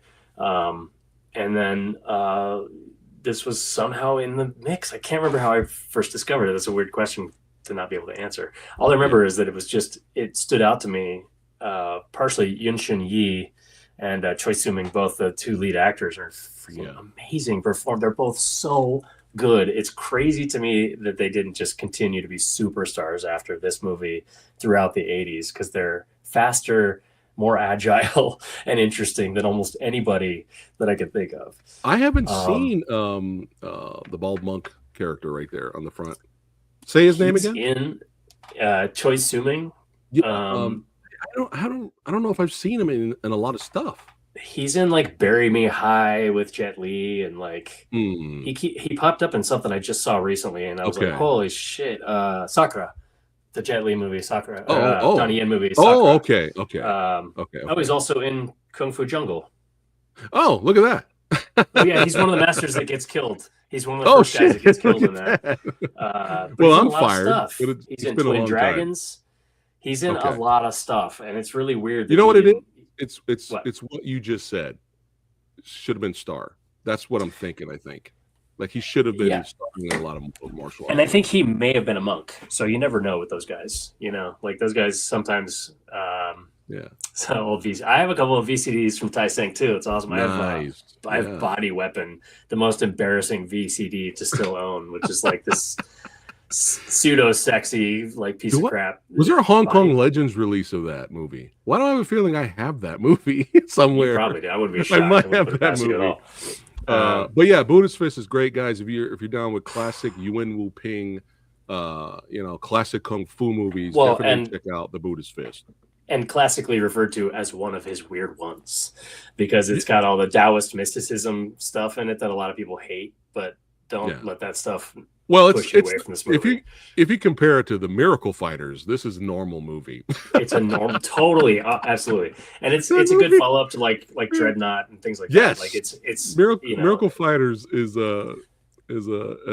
insane, and I love that movie. I tried recently and I couldn't. Oh, you got to go too much. You got to do Miracle Fighters. You can do it, man. I will. Make it all the way through. I've seen it before. I'm just saying I went back to it because it's on Prime right now, or on Hi-Ya maybe. Yeah. Whatchamacallit? You're so good with the names. The Yuen Wu Ping brother that we got there. Yun Shun Yi. Yes. Or Yun Shun Yi. Is this his only movie where he was the star? The only where he was star. Well, he was like a good guy. He's the villain in Legacy of Rage, I think, the Brandon Lee movie. And Dreadnought, he's the bad guy. In Dreadnought, he's the bad guy. He's awesome in Dreadnought. Awesome. Like, I cannot, again, how the fuck do these guys, I mean, who knows? Maybe the acting part, you never know. Like, I don't speak Chinese, so I can't judge the acting as well as I probably could if I did. So maybe that was what kept I don't really remember him playing a lot of, like, the hero in movies. So this might be the only one. Because he played a good guy in Iron Monkey, but he wasn't like the star. He wasn't the star. And he's like a Manchu in one of the Once Upon a Time in China movies, right? Yeah, he's great. All these guys are awesome. But yeah, great pick, brother. I'm so glad to see somebody else besides me enjoy the Buddhist Fist. But yeah, check it out, guys, if you haven't seen it. It's so fun. Now we're talking. Dragon. Well, hold on. Let's go from Enter the Dragon to Enter the Fat Dragon. So Enter the Dragon classic. I had a blast seeing this when it was re-released in theater. I think was it last year? It might have been last year. It was re-released in theater, and it was so much fun seeing it. And keep going. Oh yeah, just a classic Bruce Lee movie. Definitely opened up the doors.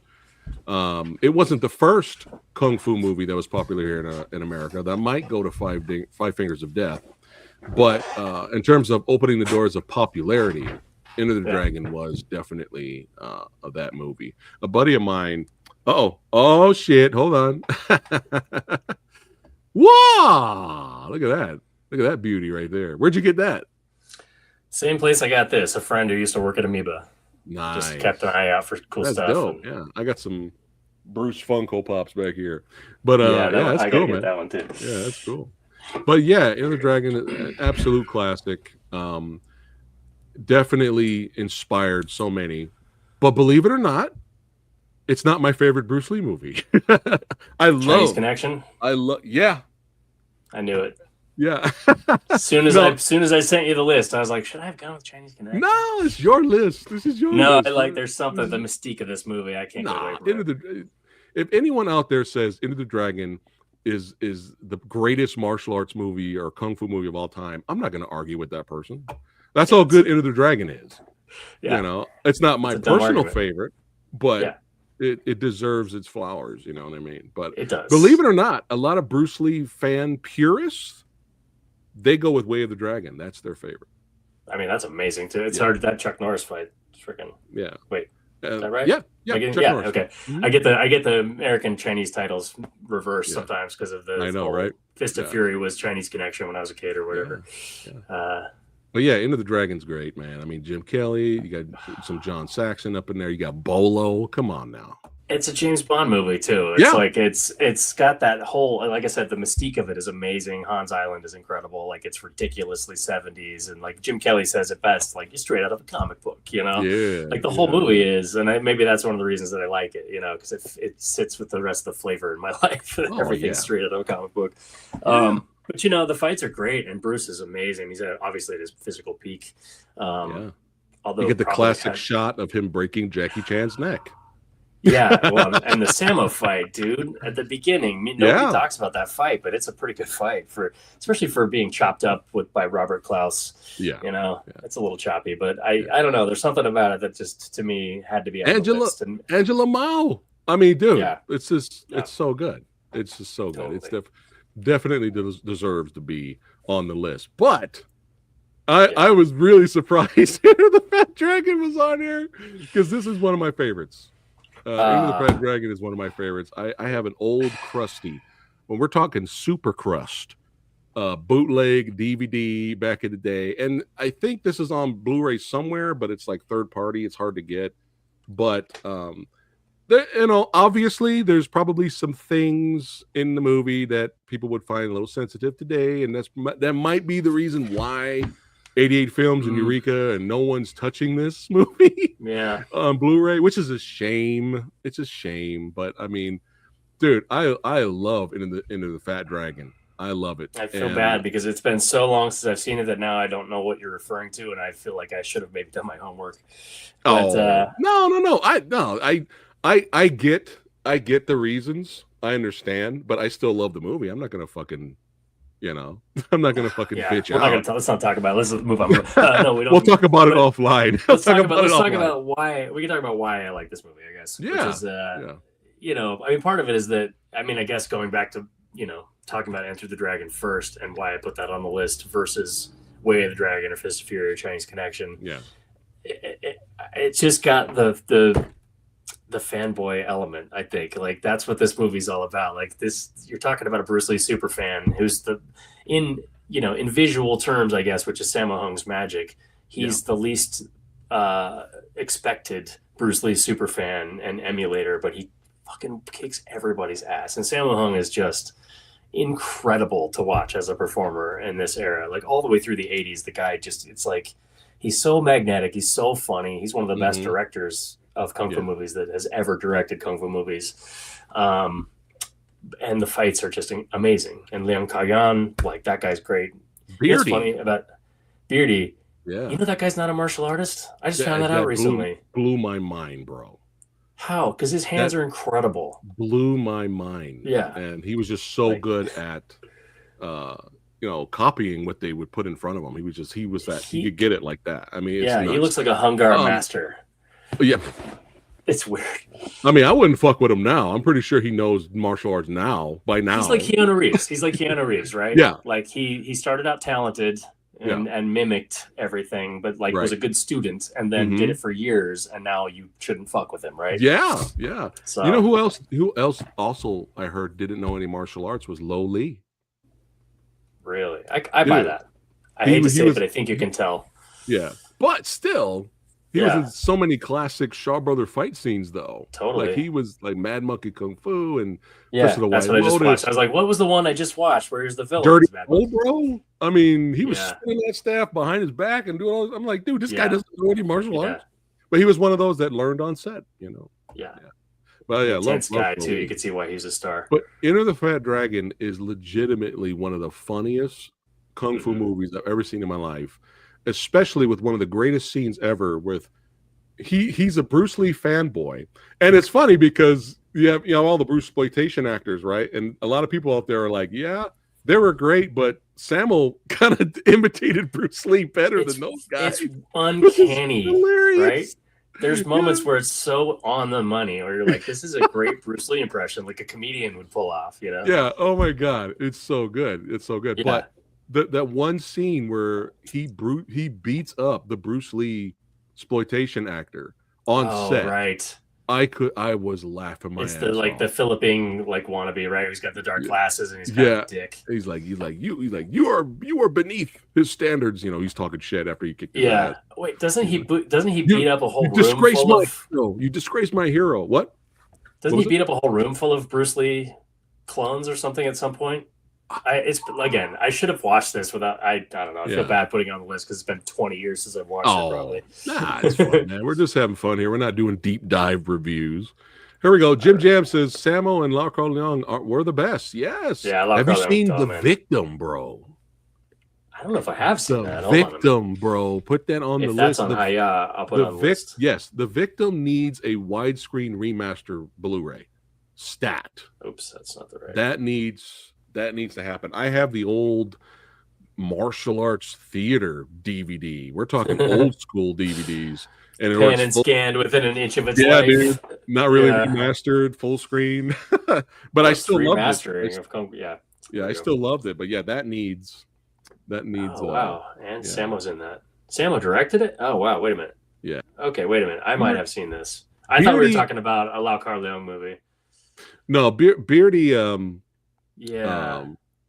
We're talking about Samo. The Victim popped up in my head. Beardy's kind of like the star in that. Samo's kind of. This is the one where the wife gets fridged and it's like pretty dark, right? Yeah, like the wife it gets dark. Yeah, it's dark. I was surprised how dark this movie is. I just watched it recently. The finale fight though with Beardy and the other guy. No, Jesus dude, Christ. And that guy's intense as fuck. It's crazy. Yeah. It's such a So I can at least say Kung Fu Stuntman, right? What's that? Wasn't he in the Kung Fu Stuntman? I think so. So without really talking about it now, the only thing I could say about in terms of controversy, the only thing I could say is whatever Samo was accused of by other people, Robert Samuels, you know who that is, Bobby Samuels, was on my show and he disputed all of that. Oh, that's all I will say about this movie. He's like, all those people out there accusing Samo of being this, they're all full of shit. Because he took me in, I lived with him, I ate with his family, and he didn't do anything but love and mentor me and nurture me. So there you go. There you go. That's all I'll say. All right. Well, and I can put a button on that perfectly, which is to say that the people who are around forever that work with everybody probably don't believe the hype. You know what I mean? When you hear prima donna shit or controversy, a lot of the times, if they're, they have a huge circle of people around them who respect them. I mean, come on, you got to read the room a little bit. Exactly. But yeah, great pick. This needs a Blu-ray stat. Dude. Now this is, shout out to Frank Jang. This is Frank Jang's favorite Sammo Hung movie. Yeah, this is he considers this his favorite. He considers this Sammo Hung's best action movie. As far as performance or direction or what, I'm curious. Probably everything, right? Probably everything, But it's so good, dude. So good. I kind of still go with maybe Prodigal Son because it just hits my heartstrings a little bit. But this is for sure. He's out Ramboing Rambo. And he's Sambo in this movie. Booyah! I love that. No, it's just I don't know. Everybody's a very interesting character in this movie. Talk about a comic book movie. Oh my God. The characters are so interesting. And I wouldn't know, you could put it on an action list just as easily as a martial arts list because it's obviously Vietnam, post-Vietnam action. Sure. But but like everybody has their own fighting style, which I love in it. So it automatically makes it, the villain does Eagle Claw. So you're like, okay, I guess this is a kung fu movie when you get down to it, Yeah. Yuen Wah is a treasure. Yuen Wah, Toad. Unsung again. I mean, not unsung. Treasure. He's like the James Hung in a way over there. Like he pops up in a lot of stuff, but he doesn't do martial arts in a lot of stuff. And you forget how good he's such a good acrobat. It's nuts that he just kind of quit doing that stuff pretty early. That was some bullshit. They killed him off in Shang-Chi. That was some bullshit. Wow, there's a lot of bullshit in that movie. That fucking third act gotta go. Yeah, it went marvelly. But it's still a lot better than Snake Eyes, and that's another discussion for another day. For sure. Yeah. Eastern Condors is a classic. Action, stunts, and also, what a finale with fights, bro. And it looks so good. It's a beautiful movie. Like a lot of day for night, but it has a really cool look to it. Yeah, Yuen Bu versus Kurata, bro. Sammo versus Billy Chow. I mean, come on. It's ridiculously good. Oh yeah. I think it has a Criterion Collection release now. I think that sounds about right. If there's any kung fu movie or like genre kung fu movie that's not a costume drama that should get a re-release, it's that. This is how I know this man knows his shit. This is how I was like, yeah, Kraig knows. Kraig is hardcore, not just because he had the Buddhist fist on there, but Kraig knows his shit. I mean, in the Line of Duty 4, bro, man, there's a fight, I think, every 5 minutes. Right? Yeah, they're so fun. This movie's really fun. It's like just good. Balls to the walls fights. I mean, Michael Williams and Donnie Yen. I love when they fight each other. That's his name, right? Michael Williams. Am I getting that right? Michael Woods. Michael Woods. That was close. Close. I knew I messed it up. It's the one I didn't look up. I'm getting all the Chinese ones right for some reason, but I can't nail the American guy. So I'm doing the opposite. I'm botching the Chinese one. But this is just again Yuen Wu-ping. You guys noticing a theme on here. Yuen Wu-ping and Sammo and all about the good stuff, man. Yeah, man. Yeah, but this is great stunts. We didn't mention Yuen Wu-ping and Yun Chung-yan and their performances as and it's Koryun, Yun Kwai. I think it's either all three of them are friends or two of them are best buddies, and then one of them is a third character. But they're hilarious in Eastern Condors as characters. Yes. So should have mentioned that. Yeah. Sorry. Go back to this good. one. This is great. I mean, the rooftop fight, all the fights are so good, and they're so. I mean, there's a lot of mixed martial arts in this. This is actually pretty early, where all of a sudden there's some interesting grappling going on. Yeah, and Cynthia Khan is great. Yeah. Great stunts and just ridiculously entertaining martial arts action movie. Yeah, and of course they got to save the best for last. Michael Woods versus Donnie. I think this might be their third fight because they fought in Tiger Cage. Yeah, and then Tiger Cage 2, and then the third one. I mean, this one here. This might be the third time they actually fought each other.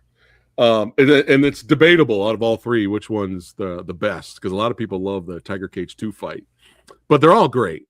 They're all great, and it was a huge honor. I never thought in a million years I would have Michael Woods on my show. I was like, what? So cool. So I was actually able to interview him. So Demetrius Angelo was with me, and of course Bobby Samuels and Radical Reggie was with me. Can I ask, because I didn't listen to that episode, what's he been up to? Because he did a bunch of stuff in the late 80s, early 90s. Well, he's just working. I'm not sure I've seen him in anything. No, he just really stands out in these movies. And again, it's like you would expect a higher level of visibility. Him and Donnie, it seems like him and Donnie are good friends, and then they have a falling out, and then they're good friends again, then they have a falling out. I think around the time Blade 2, Donnie Yen was brought in to do the fight choreography. They had a falling out around that time. So that's early 2000s. Mm-hmm. But I think they're cool now. There's no issues now. But you're just working, man. Working, and you're not going to be in films forever. You're going to want to retire, and he's up there in age, and I'm sure he's still ripped and jacked. But he shows up. He shows up at a Urban Action Experience showcase out there at the convention out there. He goes to that, and people take pictures with him. But just having him on the show was like surreal, man. It was wild. And what the cool thing was, I interviewed him, and we had that episode on the podcast. And then after that, we came up with the idea of having Rick Myers interview him for Comic-Con. Oh, good. So his interview with Rick was shown on the big screen to the live audience after we showed his fight with Donnie and from Tiger Cage 2. That's awesome. That is awesome. awesome. So it's kind of cool how that came about. But yeah, in the Line of Duty 4 is great. It's funny because at one point, me and my buddies, like 5 billion years ago, we were trying to make a movie just for us. We weren't going to make a movie and be like, hey, we're making this indie film and we're going to sell it and it's going to be awesome. No, we were just having fun, just making it for us. And me and I was the main villain, but me and my buddy who took martial arts studied the Donnie and Michael Woods fight, and we would rehearse it, the combinations and all that stuff, man. We would rehearse it he would do storyboards for the different camera angles from the movie and stuff like that. But unfortunately, we never got a chance to put that, on film. That I would only show family members and not you guys. Actually, that would be hilarious to show now. Actually, it'd be kind of funny. See below for YouTube link. No. But yeah, it's an awesome movie. Great pick. I saw your hands there. So what style before we get? I'm sorry, I cut you off. I feel so bad. What's up? I saw your hands there. I saw your rotation. I saw your boxing hands there. I was curious, what style did you study, or do you study? Oh, I am not in your league at all. I only took martial arts for a few years, but I took a Shorinji Zendo Ryu Karate. Nice. I took that for a year, and while there, they had like once in a while they would have jujitsu classes and they would have Muay Thai classes, and I took a little bit of that, and I am not an expert, but a buddy of mine, my dad would box. And so he showed me how to box, hit the heavy bag. But a buddy of mine who actually who I worked with, he actually competed in Muay Thai competitions. I would go train with him a little bit. So that's it. That's it. Very little martial arts, man. Appreciate it. Yeah. Yeah. I always want to know. Yeah. Well, it's nice to know that at least the technique's okay. I mean, Kraig would know. You look good. Nice. Yeah. Yeah. Now this one, man, I still consider this Jet Li's swan song movie. I know he's still making movies. He's actually, dude, Jet Li's coming back, teaming up with Jing Wu in a Yuan Wu Ping martial arts movie, bro. Wow. This is coming out. It's based off a Chinese anime series, and they're doing a live action movie on it. And he's coming back, bro. Sorry, for that I'm movie. touching my phone. I have to for this. No, let's see if I can find it. He's actually coming back to do this movie with Jackie Wu, Jing Wu. Let's see. I had to hit Blades of the Guardians. Yes. And dude, the Chinese anime version of that is nuts. You can actually watch it on YouTube. Somebody put it up on YouTube with subtitles. And the animation's insane for this Chinese. I forgot the term. I forgot the Chinese anime term. What they call I know comics are manhwa. I don't know what the anime is called though. Yeah. Wow. But dude. And Yuan Wu Ping is doing this. Looks nuts. Yeah. It's in post production. It's already been shot. Oh my god, dude! I can't wait. Are you joking? Right? Okay, so controversial discussion. Donghua. That's what it's called. Donghua. Okay. That's what their Chinese anime is called. Donghua. That makes sense. Okay, that makes sense. That's what it's called. Oh my god. Yeah, I don't want to say I've written off Jet Li, but it's been really hard not to. He's just disappeared, and I know he's been ill. You can tell. He's been ill, and he's a pretty serious Zen Buddhist, so he just likes to be quiet for 5 years in a row sometimes, which he's done twice, I think. But it's like, we just want your product, man. You don't get to rest. I'm kidding. It's just that, like, when he does stuff like this or Unleashed or something, or the first trilogy of Once Upon a Time in China, you're like, okay, yes, this is the guy. We need this guy all the time. Fist of Legend, Tai Chi Master. I mean, the new Shout Studios box set, 4K box set, Jet Li box set coming out has everything. I know. Finally, Fist of Legend will be out in 4K. Yeah. So, Speaking of things it's I've been forced to watch on YouTube. Actually, Fist of Legend's been on 4K from 88 Films. You can buy it now. I haven't been able to get it. Yeah. Yeah. But I'm glad I didn't buy any of that because I'll just get this box set that's coming out. It's got everything in it. It's got the Legend of Fong Sayuk movies, Tai Chi Master, Fist of Legend, and I think Bodyguard from Beijing all in one box set, dude. So we're good. When that sounds like it's the Chinese cuts too. That's always the best. Yeah. But this was awesome seeing Fearless in theater. That was an amazing experience seeing that. Yeah. And this guy's a good director, man. Yeah. It's a beautiful movie. And it is swan songy. It could have easily been his last movie, no problem, full stop. Like we would have loved him forever, but it's a really classic tale of like learning restraint and like tamping down your ego to be in balance with the rest of yourself and finding harmony in your life and stuff like that, and doing it the hard way. And I think it's one of his best characters. And Wong Fei-hung is a great character, but Wong Fei-hung is Wong Fei-hung. It's like he's a superhero. Yeah. But this was so good. And directed by the great Ronnie Yu, who I've also had on the show. Again, great director. Huge honor to can we just interview that guy. Is that a katana? That's a katana. Let me look at that. Hold on. Oh boy. That is a Photoshop faux pas. Oh my god. Which I've not seen in some I didn't like time. this poster anyway, but that's all I could find at the time. But yeah, this poster. Katana. That's God the damn best. Oh, fucking Hollywood. God man. damn it. Oh my god. It's the same thing. Japanese, Chinese, same thing, right? Same thing. Come on. But yeah, Fearless is so good. So good. And it's just brutal, man. That sword fight he has earlier. That's one of the reasons it's so good. So, like, wushu is so soft usually the way they film it, and that's one of the reasons I like this movie is because obviously he adapts a bit of a style, but it's still wushu, and the way that it hits is so hard, and like that, when he makes the mistake in the the fateful moment at the end of the second act that changes his life. It's, I hate to say it because you don't want to talk about magic palm, dim mak bullshit, right? Like you never want to like get into that, but there's also like the force of hundreds of miles an hour of a strike to your rib cage can do crazy destructive things, and I think this movie actually shows that to a degree, on a dramatic level that is amazing. Yes, emotional content, perfect.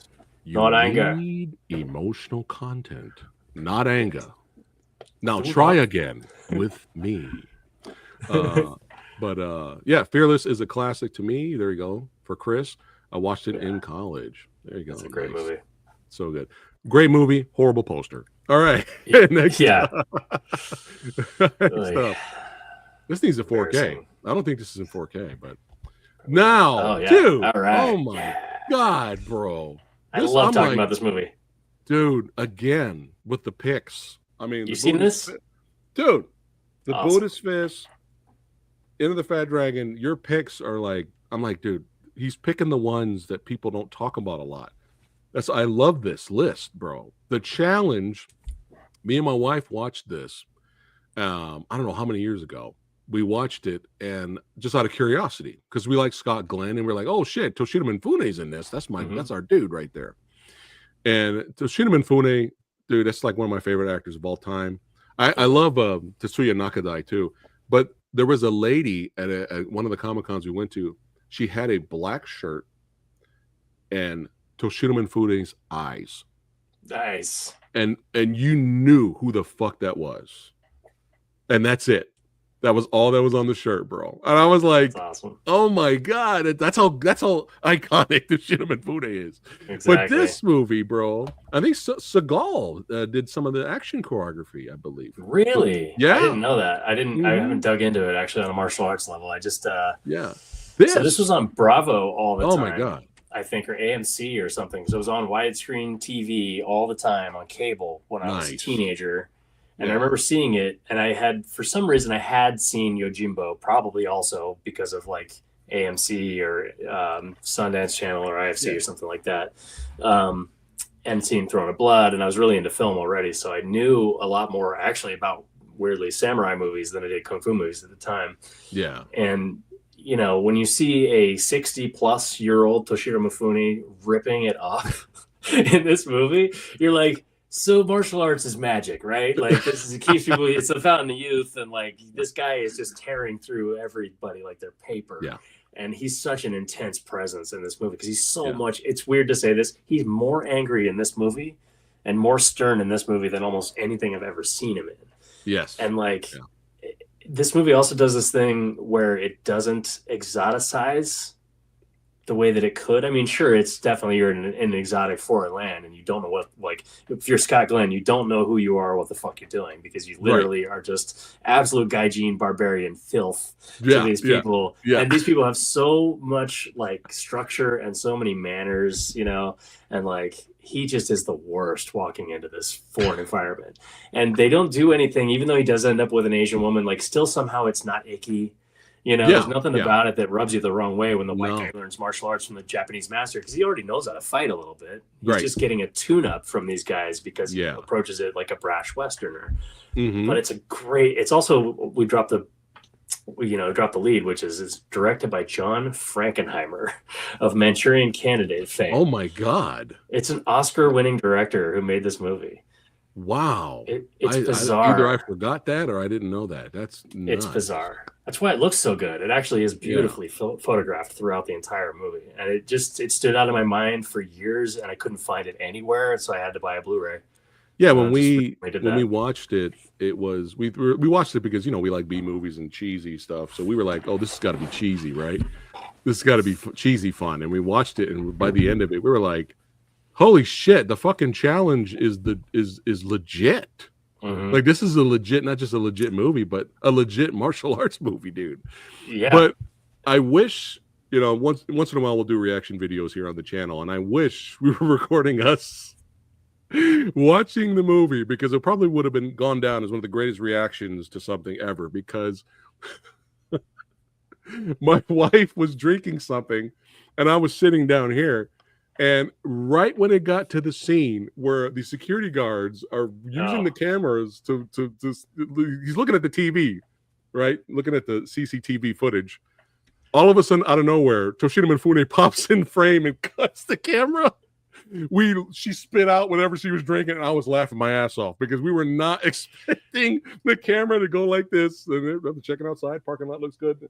And all of a sudden, Toshiro Mifune just pops up and goes, wah!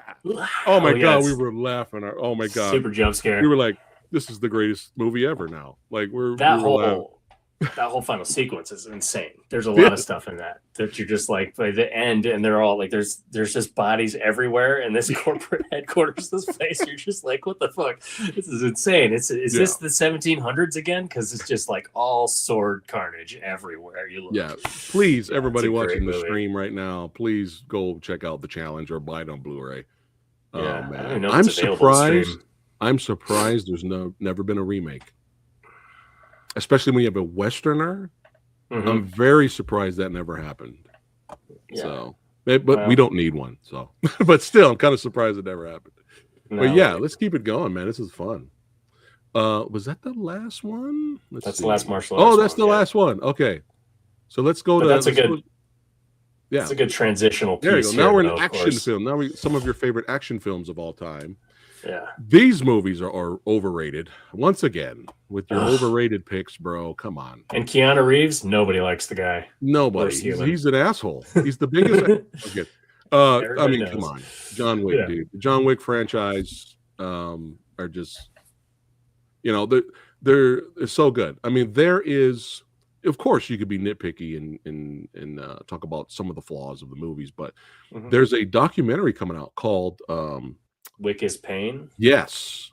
Yeah. And I'm just like, see, this is why, I feel like it's a lost art to have behind the scenes special features.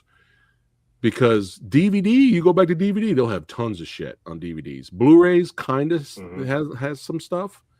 Once in a while, you'll get some Blu-rays with tons of stuff. But I feel like, especially with the 4K era, I feel like behind the scenes special features and how they put the fights together and how they put the stunts together, which makes you appreciate the work even more. I feel like it's a lost art. I feel like nobody gives a shit anymore. You buy 4Ks now, the 4Ks will maybe have the trailer. That's Really? it. Yeah. Well, not all of It's too them, bad. but a lot of them. You don't get cool animated menus anymore. Yeah. I mean, no. it's kind of a lost art. But I like that this Wick of Pain is documentary's coming out, because it's showing all the ridiculous hard work the stunt guys had to put these fight scenes together and do the fight choreography and do these crazy stunts to make you appreciate action cinema and martial arts cinema. It's fucking hard work, man. Even for a 6-day filming independent low budget movie, it's fucking hard. Especially for that. Are you kidding?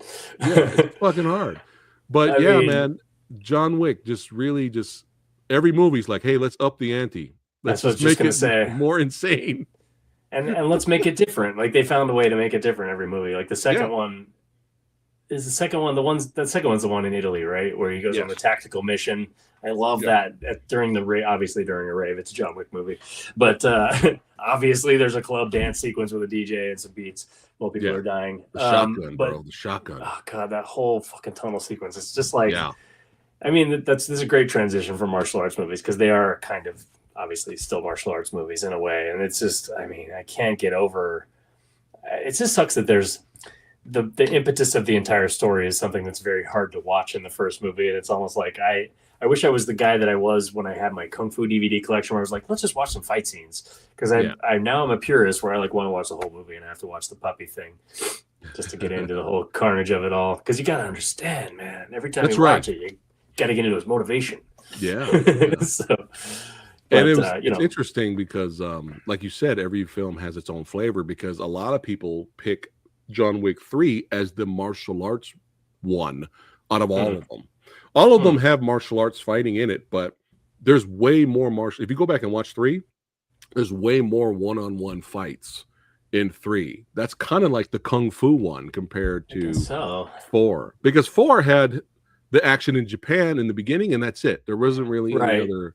Well, yeah, 3 is the one where they're chasing him through New York, right? Mm-hmm.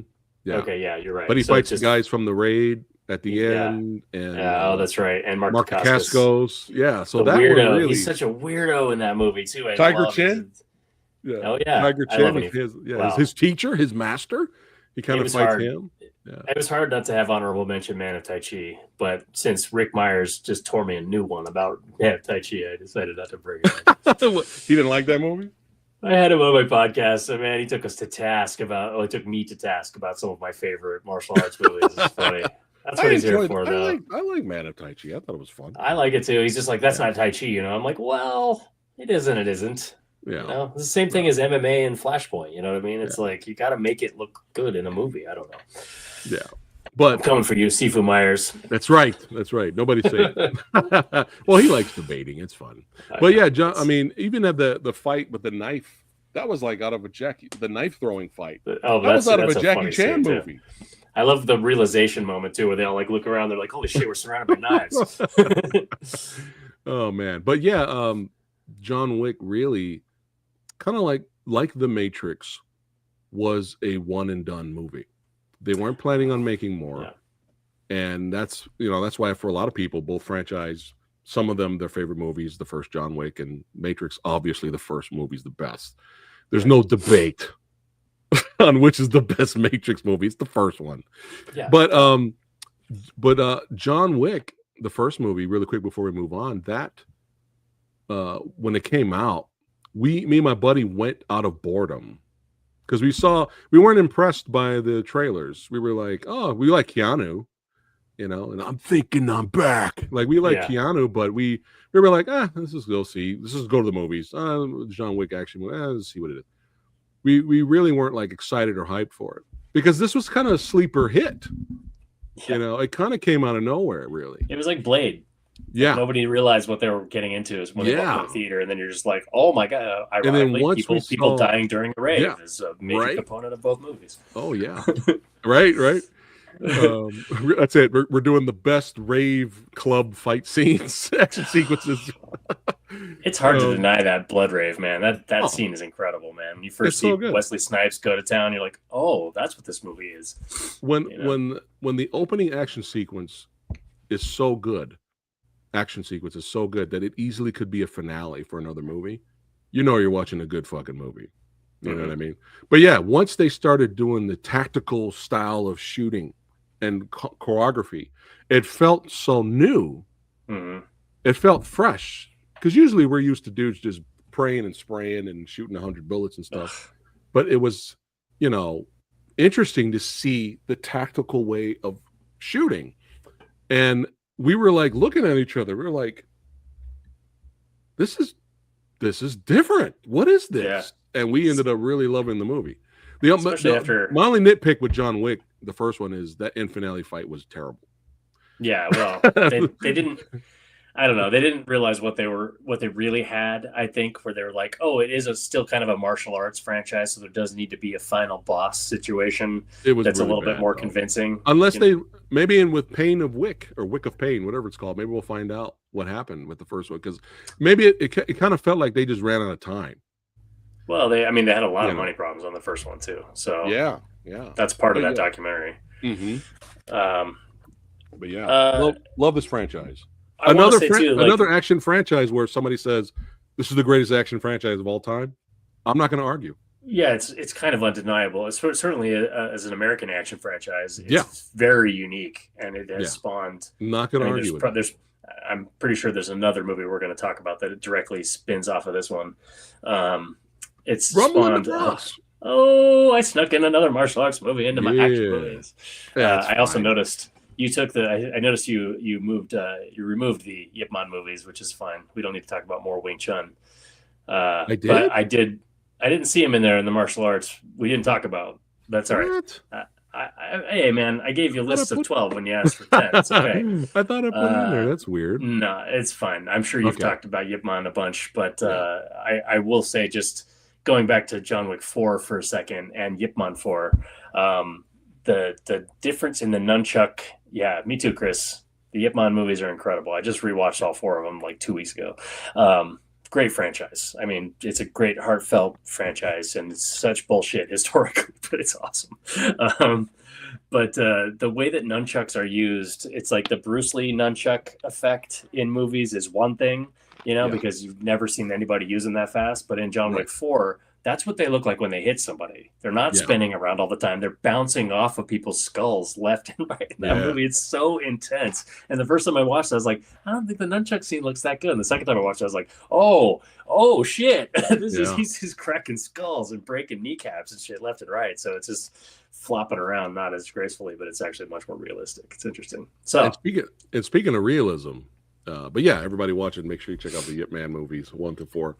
And there's a 5 coming, by the way. What? Yeah. We're getting another Flashpoint, and then we're getting another Yip Man. So I don't know. It's funny about the Yip Man movies, if you've seen them, audience, like every one of them seems to basically end with his epitaph, and then he went on to teach Bruce Lee and die, and then he went on to teach Bruce Lee and die, and then he went. It's like each of the 4 movies kind of wraps it up, and then they're like, no, we got more gas in the tank for this. It's the best. Yeah, I mean, never put it past Chinese movies to just keep going. You know what I mean? But it was funny. When you just talking about realism, it's I don't know what it is about people getting tired towards the end of the fight, but it just makes it more realistic. Yeah, there's and that happens in that John Wick fight. Like everyone's like dead, like on the ground, like when he and Donnie are on either side of the glass, and they're both just like. Yeah, it's so good for a second. Yeah, like, we're not that young anymore, Yeah, it makes it more. So makes it feel more realistic. Especially one of my favorite sword duels is oh my god, this was Sonny Chiba. Oh, The Fall of Echo Castle, which is a 47 Ronin movie.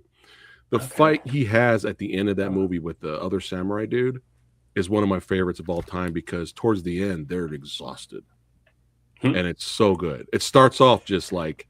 It feels realistic because they're really trying to hit each other, but they're like, a couple of times they're stumbling and falling over. Like, it's really good. Yeah, The Fall of Echo Castle it's on Blu-ray. There's a Sonny Chiba collection box set. It's in that. It's included in that.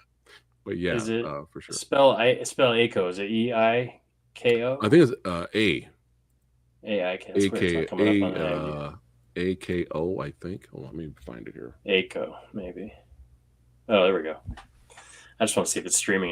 Yes, it's of course on one of the Prime channels that I have. Damn, 1978. I don't know why I thought that was an 80s movie. Well, 78 is kind of the 80s. Yeah, close enough. Vibes wise. Yeah. Yeah, something cheap at box set's really cheap though. That comes with it.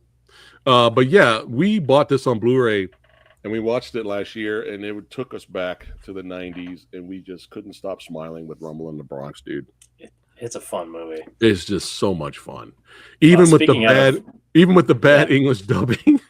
That too. But also talk about running out of gas in the final fight. Like, it's just the wrap up is like, okay, I guess the movie's over now. Yeah. You know, but like everything leading up to that is so eye-poppingly amazing. Like it is Jackie Chan the movie in a way, you know, like he's like, let's give him a greatest hits, but all in one movie kind of thing. Doing parkour before parkour was popular. Well, he made parkour what it was, I think. Anyway, well, you know, I mean, he would tell you himself he's not a martial artist. Obviously, he is. He's amazing, but he learned it all through the movies. And the thing that he is, you know, the best at. Okay, here's a weird controversial thing. Okay. He's a better acrobat than Yun Biao, which I refuse to believe that, because I've seen Righting Wrongs, for instance, which has the the flips between chairs sequence, which is an amazing fight scene. But like, you think so? Well, okay, this is what I'm saying. It's controversial. Okay, because Jackie Chan, they've both done crazy stuff, right? Okay, but Jackie Chan, he threads needles and does things that are like geometric acrobatics that I don't think Yun Biao would ever try. Yun Biao is an amazing, clean acrobat. But here's the most controversial thing that I'm going to say right now. Okay. That I never thought of until my Sihing, the guy who taught me Wing Chun, Put Hin Chung, last name Put. Weird, never heard that name in Chinese before, but apparently it's a, you know, not a common name, but it's a Chinese name, you know, rare one. Anyway, he said when you see Yun Biao in a kung fu movie, you know the martial arts is going to be good because he's one of the best martial artists working. Yeah. And in my mind back then, I was like, oh, of the three fortunes, this guy's the acrobat guy. Right. And then I started really looking, and I was like, holy shit. Yeah. This guy is an incredible. He has like a Tong Sudo background or something, and then he got really good at Wing Chun from Prodigal Son and all the stuff they were doing, you know, wushu wise in the movies or whatever. The guy just picked it all up, you know, like an automaton. He was just able to like integrate, you know. But he's an amazingly clean martial artist. I think he's the better kicker than Jackie Chan. His kicks are nuts. Yeah, Jackie Chan's kicks are flashy when he wants them to be. His hands are what is magic about Jackie Chan. Yeah. You know, I mean, I learned a lot about hands from him because it's the ragamuffin thing where he can mix styles. You know, it's like not a style, but it is a style. You know, and that inspired me to try. I mean, that's like the Bruce Lee thing. It's an MMA thing. It inspires you to start putting things together. You know. Yeah. Anyway, a way of fighting without fighting. Exactly. But well, that's an interesting take. I kind of dig it. But I mean, we all know Yun Biao is insane with the acrobats, especially if you've seen the ending finale showdown in Knockabout. Oh yeah, it's fucking nuts what Yun Biao does. I've been saying Yun Biao for years, and people say Yun Biao. Which one is it? I guess it is Biao. Yeah, that's the problem. Well, I mean, we are done no favors when it comes to pronouncing. I think your room's haunted, bro. No, it's my cat. It's my cat. It's a cat. That'll be me too, because I got cats running around. It makes sense that there's a guest appearance later on because I had counted on them being napping and quiet.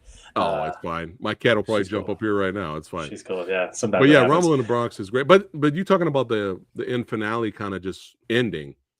Let me ask you real quick. Yeah. Oh, I'm sorry. Nope. No, I was saying that was kind of a theme with his movies in the 90s for some reason. Mr. Nice Guy didn't end with a big finale fight with Richard Norton. It just ended with a big stunt. And same thing with that's the house with the bulldozer, right? Yeah. And what was it? I mean, Mr. Nice Guy's still fun. I still like the movie. But why don't they have a big fight? It makes no sense. Like, that's the guy. Rest in peace, Richard Norton. That's the guy you want to see a fight with. I know. We'll have to settle with City Hunter, I guess, with their fighting, a hilarious fight at the end of City Hunter. I don't like that movie's not very good though. It's fun. Sure, I'll give you that.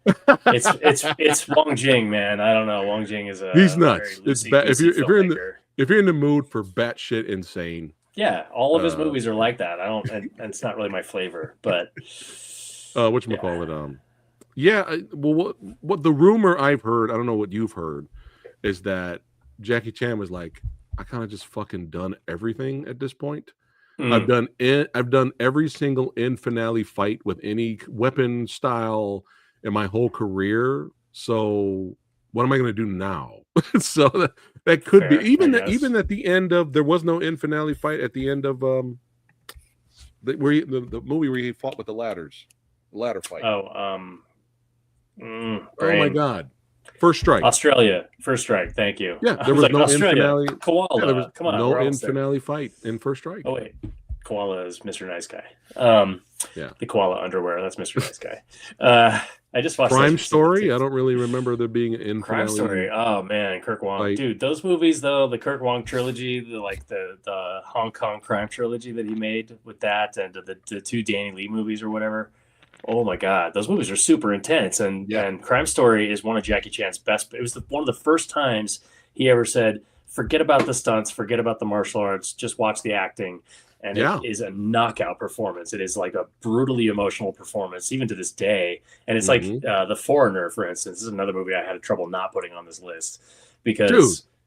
See, Jackie I told Chan, you we were brothers. It's like he comes out of retirement in The Foreigner. It's like, I've been bored of him for 5 years and 10 years. And then all of a sudden he's like, watch me destroy the IRA. And you're like, I will. I'm here for it. Give me the popcorn. You know? That is another ridiculously underrated action movie. Yeah.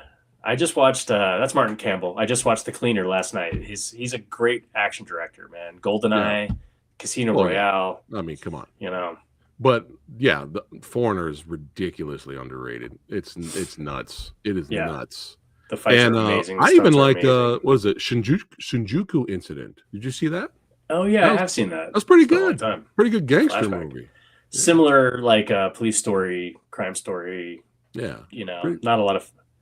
I can't remember if there's a lot of. I think that's more of like a gun movie than a martial arts movie, right? Yeah. It's not really martial arts, but it's pretty good drama though. But yeah, Rumble in the Bronx. It's definitely a time capsule movie. But man, what a time! What a time to be living. Saw that one in the theater, man. That was a Me blast. too. Me too. Yeah. Now this one, man, you know, really I enjoyed this movie so much that I went out and bought the Funko Pop of her. Oh, I want that. I didn't even realize they had one. Of course they did. That's how much it's over here. That's how much I enjoyed this movie. It's so good. My only minor itty bitty nitpick is it kind of felt like it had 3 to 4 endings. Yeah, but that's because it has this onion thing going on where it's all these layers of her deep cover. Yeah. So they're kind of forced to do that. When that first ending ended, I was like, this is great. This is like going to be my top. But then it kept going. And I was like, oh, wait, we're not done. Oh, wait. Okay. It's true. It has other than that, 2.5 epilogues. But it's an exciting, hard-hitting action movie. And it's got some really good fights in it. I mean, honestly, she takes some bumps. She really takes them. Yeah. I mean, that's why I put the other movie that she's in on this list, because she's amazing at action. I hope this next Old Guard movie is up to par with some of the stuff she's done, because she's did it take so fucking long? I don't know, man. She's so good. It's long time. Insane.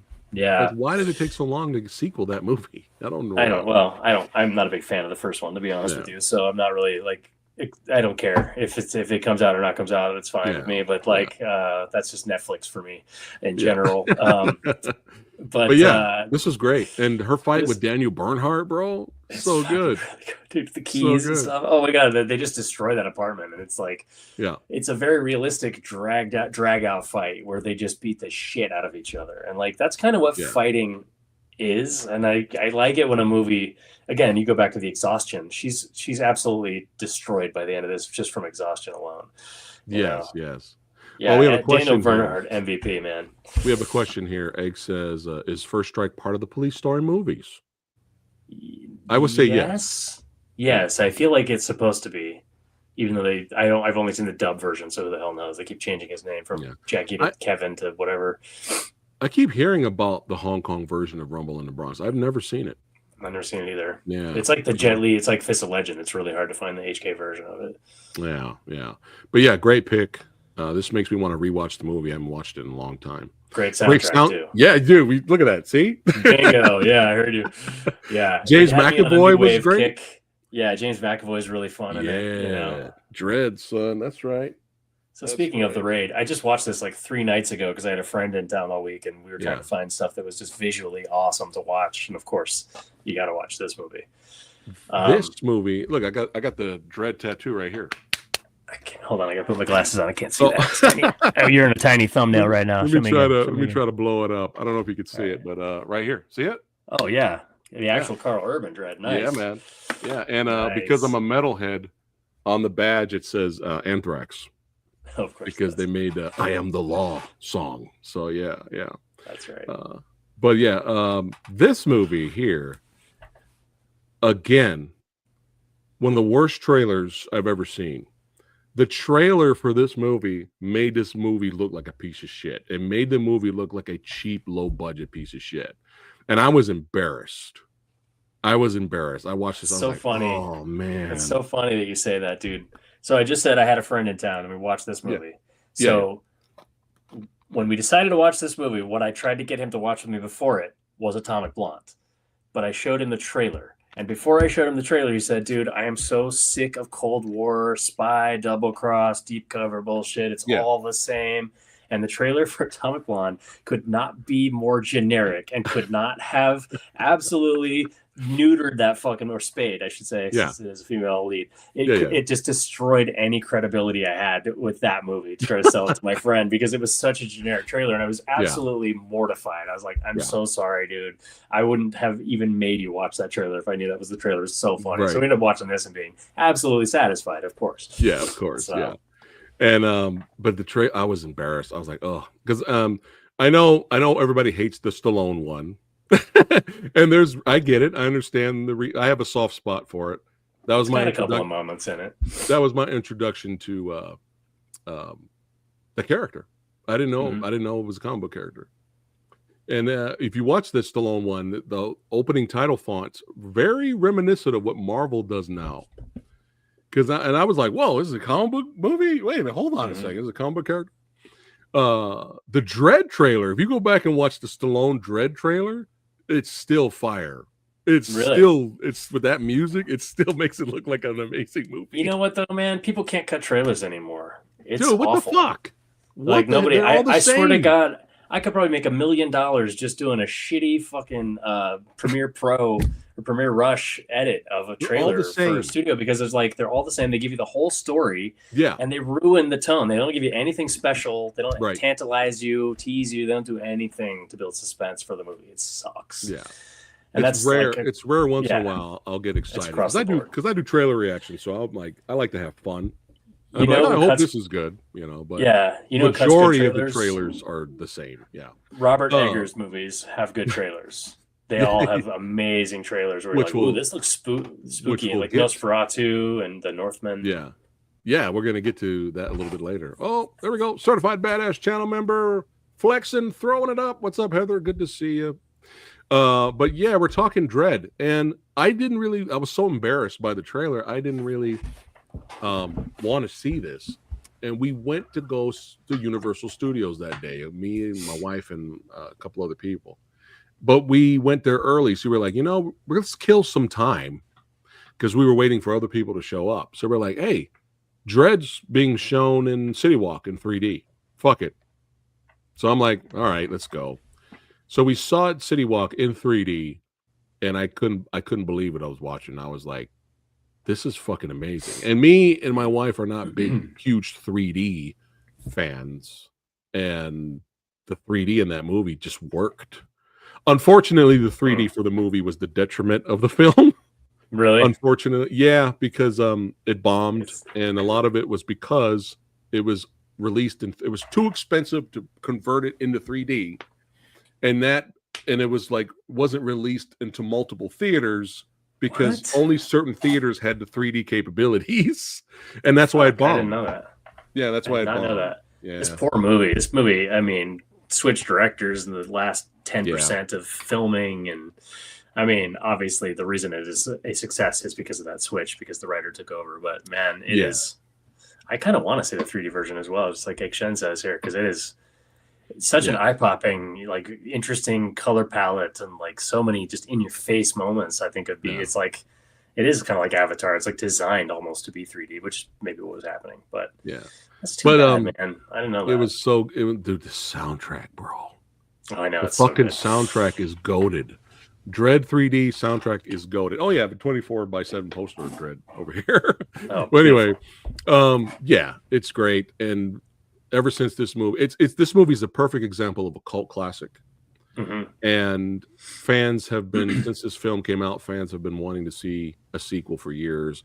The most recent rumor I've heard is, and it's just a rumor, is that we're going to possibly get an Amazon Prime series and Carl Urban's coming back.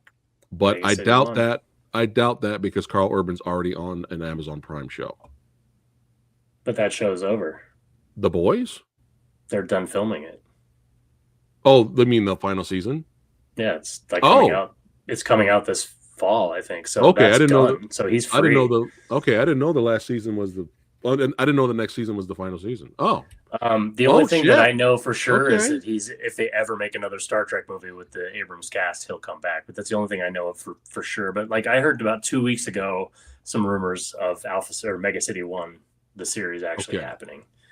So dude, we'll see. Insane. I mean, his star, he's a way bigger star now because of The Boys. So there's no reason that it would be hard to get that greenlit, in my opinion. I hope so. I hope it happens. And I would just to revisit this world and that character. We don't need movies. A really awesome, violent, gritty TV show would work just as good. Be amazing. It would be the closest thing as we never really got our fourth official Evil Dead movie, and then Ash versus the Evil Dead series comes out. That's the closest, and that was a fun show. That's the closest we're going to get to a fourth Evil Dead movie. Are you sure? I thought there was one coming. With Bruce Campbell as the lead as Ash. I guess that's true. Yeah, that's what I mean. So there's something new coming from that, though, right? I don't know. Maybe you've heard something I didn't. So let us know. I'm sorry. I don't want to drag down the podcast. I'm a film news snob, so I love to dig into stuff, especially stuff like that. We're talking movies, man. That's what the podcast Army of is Darkness, for. man. That was like such a huge seminal moment. I got that on Laserdisc without having seen it. Do you still have it? In. No, I don't have my Laserdisc. I wish I didn't get rid of my Laserdisc. Man, they do those things. 110 Laserdiscs or something is what I had. Is like 700 pounds. That shit weighs so much that to move them from apartment to apartment, I'd rather move my comic collection 50 times than just move that one more time. Hey, you never know when you do your store runs or convention runs, just for fun. If you come across a Laserdisc for a movie for cheap, buy it and frame it and hang it on the wall just for fun. That's actually some of those boxes were amazing. They when it's just like the golden age of DVD boxes where they just go all out on slipcases and just do all kinds of crazy art for it. I mean, some of those were amazing. Yeah, Riemann Williams was a fun movie. Rick Myers hates it. Oh my God! Well, there's a lot of reasons. There's a lot of reasons. I get it. Movie. I get it. But it's a good movie. It's actually fun. Yeah, that's the problem. And Fred Ward is awesome, dude. Speaking of actors that did martial arts and never got a chance to do it on screen except for that one time. Yeah, he did his own stunts too in that. A lot of it. Yeah, he's good. You can tell from his hands that he did karate. Like he's got really tight fucking knife hands in that. So really good stuff. The guy's dodging bullets. It's hilarious. It's fun. But martial arts on Dread before we keep it rocking and rolling. Well, just the element of the raid parallel, I think, is really fascinating with it, considering they're kind of made simultaneously, and released simultaneously, and there's no real chance that they could have influenced each other in any way. It's just one of those. But one of the things I think is really interesting about this movie is I don't think that it could have existed without that structure, because if they tried to do Mega City 1 and tried to do a comic book movie with this movie, it absolutely would have failed. But by putting it into this singular location and locking them in, you get to develop the city outside by hinting at it. You do just the right teases of things, and it just does a great job of painting the canvas so that later then this TV show can hopefully. Plus, you need a big budget to show the rest of the city, dude. Yeah, you need a big budget. Effects have gone down in price since the movie got made, at least, so they have a chance in the future. Yeah, maybe for the show. the show. You know, there we go. No, I am better than that. But yeah, Dredd's great. Oh yeah, we had a great versus. Was that a Joel Grey quote? Huh? From Remo Williams? Is that what that was? Yeah. Oh my god, you're killing me here, man. Joel Grey, the ultimate Asian makeup. We had a great boy.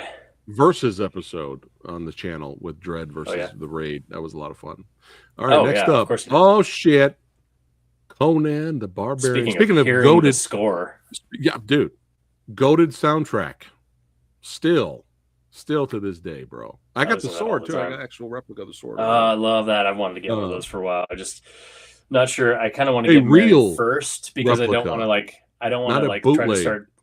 I don't want to start dating a woman and have her walk in and see that. I'd rather she already be married to me and get it and put it in the house, and then she's stuck with me already, so that I can. Because I feel like that's a tough sell. Unless it's the right woman. So I've already got 4 katanas and a couple of Chinese swords, some nunchucks and stuff laying around. Hey, it'd be a hard sell for me too, man. If I was single, all these action figures in the back. I'm telling you, man. Oh God, he likes toys. It never gets old to make fun of your friends that are married with their toys and stuff. It never gets old. But yeah, this, bro. Oh my God, so fucking good, dude. Still the best. Still the best. And you know what's funny is that I grew up not knowing enough about Conan anyway, or Conan, or whatever. But people would always shit on this. Like people who were Conan purists would be like, "Ah, that movie's all right, I guess, whatever." But like, I grew up with the movie and I've always loved it, and I think it has a unique like texture to it, and it's a great performance by Arnie. And some of the action is amazing. But then I recently read all the Robert E. Howard stories twice. Okay. I just listen to them on Audible when I'm drawing, so I'm able to about 2 years apart. I just ran through all the stories twice. Now, how do you feel? And what I realized, it's a survey. It's like a Reader's Digest survey version of the whole universe crammed into one movie. Okay. And by that rationale, I think it's a complete success. Nice. You know, which is undermined by a pretty mediocre sequel, but still fun. You know, it's still fun, but it just defangs it. You know, it's just it's obviously PG-13, and it's so obvious across the board that the tone has changed. You know, Conan's friendly. It's weird. You're like, why is he so friendly? He should be he's kind of a like Conan the bastard. Destroyer. That's the whole point. Conan the Destroyer has to go down as the most violent PG movie. Is it PG? I think it's PG, bro. Because remember, they didn't. I don't think they did PG-13 until Temple of Doom. Temple of Doom. Oh, that's true. It created PG-13. Yeah. Because it was too dark with the kids, the enslaved kids. Yeah, favorite Arnold movie. Yeah, it's tough. Conan, what is best in life? Yeah, the Riddle of Steel. Yeah. So for your audience, I've got the Conan alternate poster here. You're showing the that poster is sick. I like it a lot. Yeah, it's hard to see it. Hold on, let me remove the logo here. The logo's in the way. There we go. I'm a sucker for an alternate. No problem. Yeah. I'm a sucker for an alternate movie poster. You know, like the popular poster is all good and everything, but like I have an alternate Raiders of the Lost Ark that I love, and I love when I saw this Conan, I was like, the painting on the arm alone on this fucking poster is worth buying the painting or the poster. It's an incredible Conan, but it's in Japanese, so it's the Japanese release. So dude, the alternate posters are majority of the time better. Yeah. They're quite better. Often. Yeah. Quite often. Yeah. And that's the fascinating thing about it.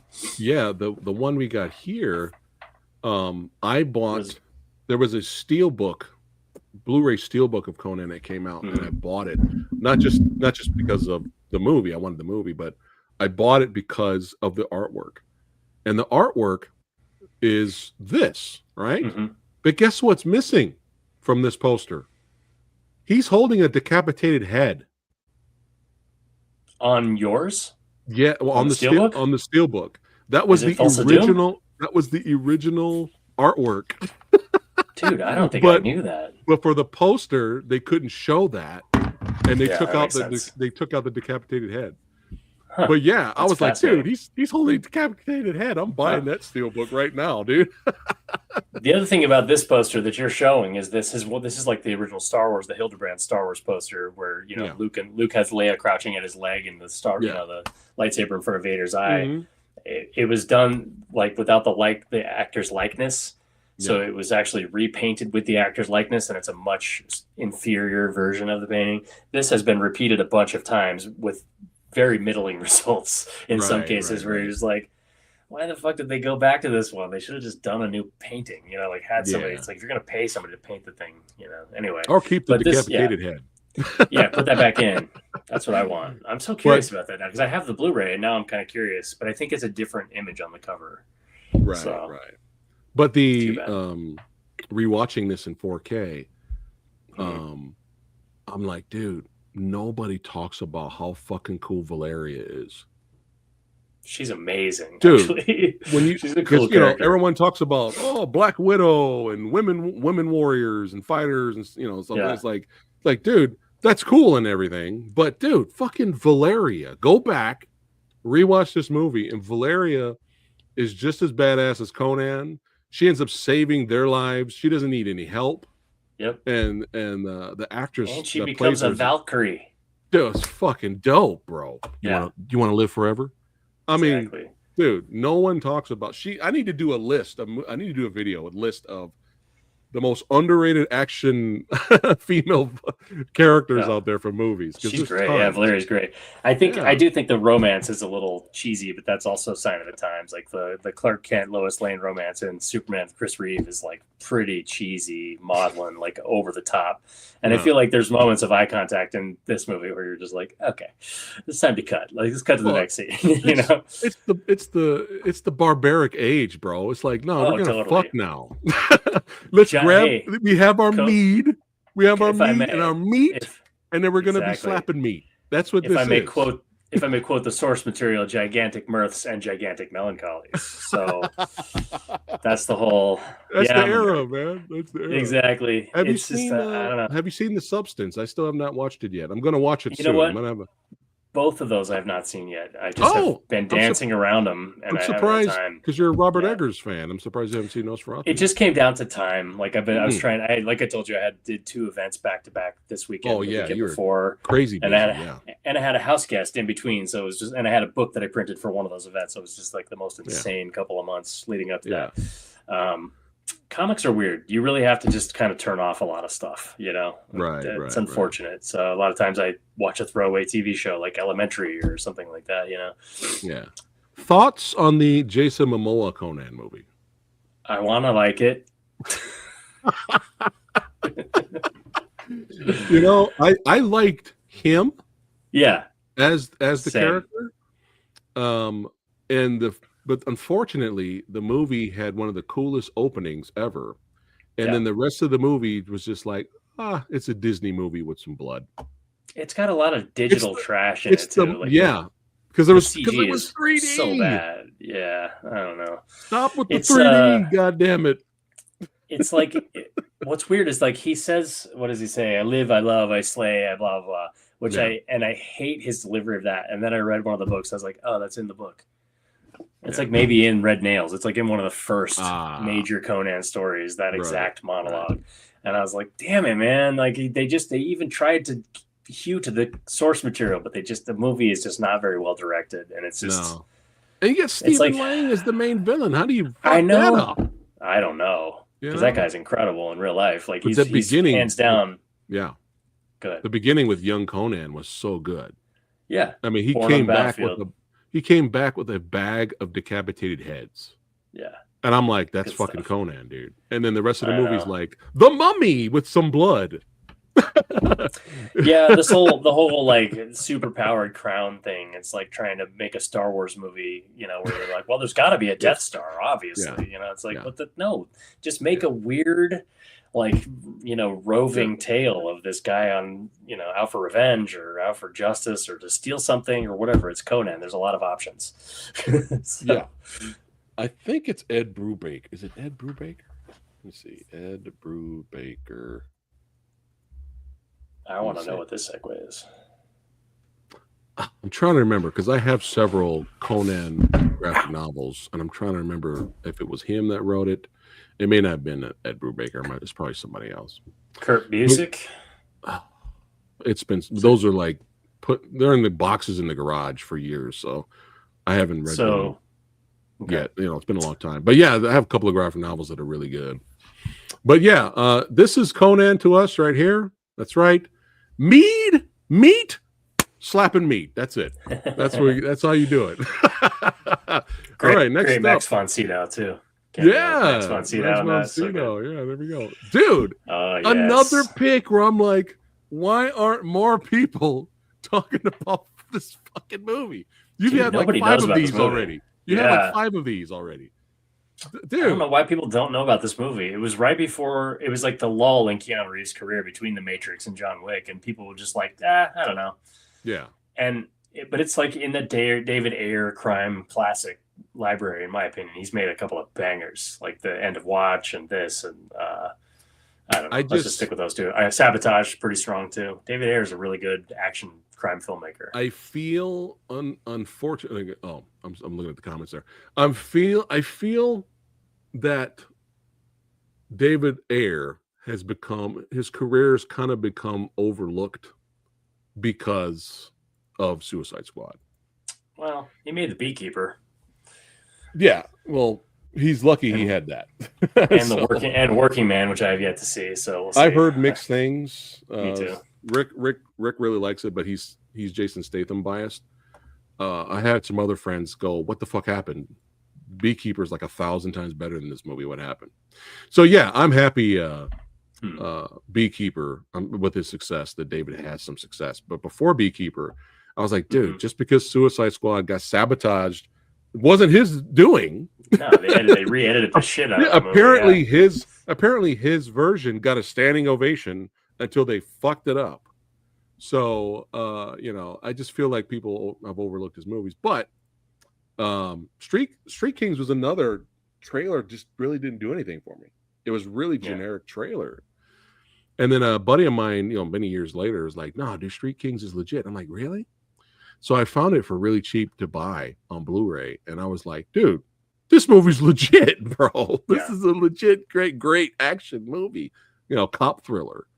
Like, I was really surprised. What was your experience? Nobody's clean in this movie except for Chris Evans' character, but even he can't stay clean. And I just watched it not too long ago, so it's pretty fresh in my head. But nice, it's just such a dark movie, and Keanu Reeves' character it's the second darkest character I can think of that he played, because the one in The Gift is pretty dark, the wife beating husband in the Sam Raimi movie The Gift. Right. But when he goes dark, I love Keanu Reeves. Like, maybe the best version of Keanu Reeves is when he goes dark. Yeah. And that is not, I'm not talking about John Wick. I wish I was, but he still plays like the anti-hero in that. So he's still the ethical character that you're kind of following, and he is representing the audience in a way, so he can never go too dark. But in this movie, he's drunk before he leaves the house. He's got little bottles of vodka all day long. He's corrupt as fuck. It's obvious from the start. He's doing business his own way, not by the book at all as a cop. And you just sort of, it's, that show The Shield? You ever watch that? Yeah. So it's like that, like the Vic Mackey character, where you're like, okay, so this guy is a cop, and he does want to do good things as a cop, but he's also not a good dude. So it's sort of that moment, except this is a little bit more of a moral tale, where the character maybe does have a bit of an awakening, unlike the Vic Mackey character. But yeah, it's just Forrest Whitaker's a great villain. Hugh Laurie's a great villain in this. I like Chris Evans a lot, because he's very different in this movie for his, the way his career's gone, and even the comedic stuff he was doing around this time, like Scott Pilgrim. He just moves away from that, and it's just it's a really watchable crime movie. You got Common too before their duel, and I totally forgot. Yeah, that's right. I totally forgot he's in that. Yeah, I don't know why, I always thought Common's character would come back. You never know. They're gonna make the fifth one now, so because he like fucked him up on the subway, or what was that? The subway, yeah, and he got a reason for revenge. Did he die though? No, I think he's alive, because he said if you pull the knife out, you're dead if you leave it in. Right. Right. Let the So ambulance come, you'll live. come So yeah. I personally think that would be a great touch for part 5, which they're now going to make, I guess. So Yeah. that's what they're. Chad Stahelski said. I just read an article today where they're like, it's going to happen. We're just John going to use Wick the animated 5. series. He never dies. That's going to be the he's not tagline. dead. You know what, though? They were smart to show the funeral the way they showed it and not show the corpse and all that stuff, because I think that they knew the audience would be like, come on, really? Well, did you hear the test audiences? Was a disaster. That he died. They had an original. They had an original ending. I think it was because he lived. I don't remember if he lived or he died, but the test audience was like, "What?" Yeah. And then they went back and changed it. So I wonder what the original ending was. But yeah, Street Kings, good stuff. Definitely check that out. And now, let's party. I know what you want to do. You want to stick a knife in me and stab me in the eye and tear it and see what's in there. Oh man, so good. Hey, Sully, remember when I said I'd kill you last? I lied. Yeah, it's so good. This movie, the whole movie, one-liners.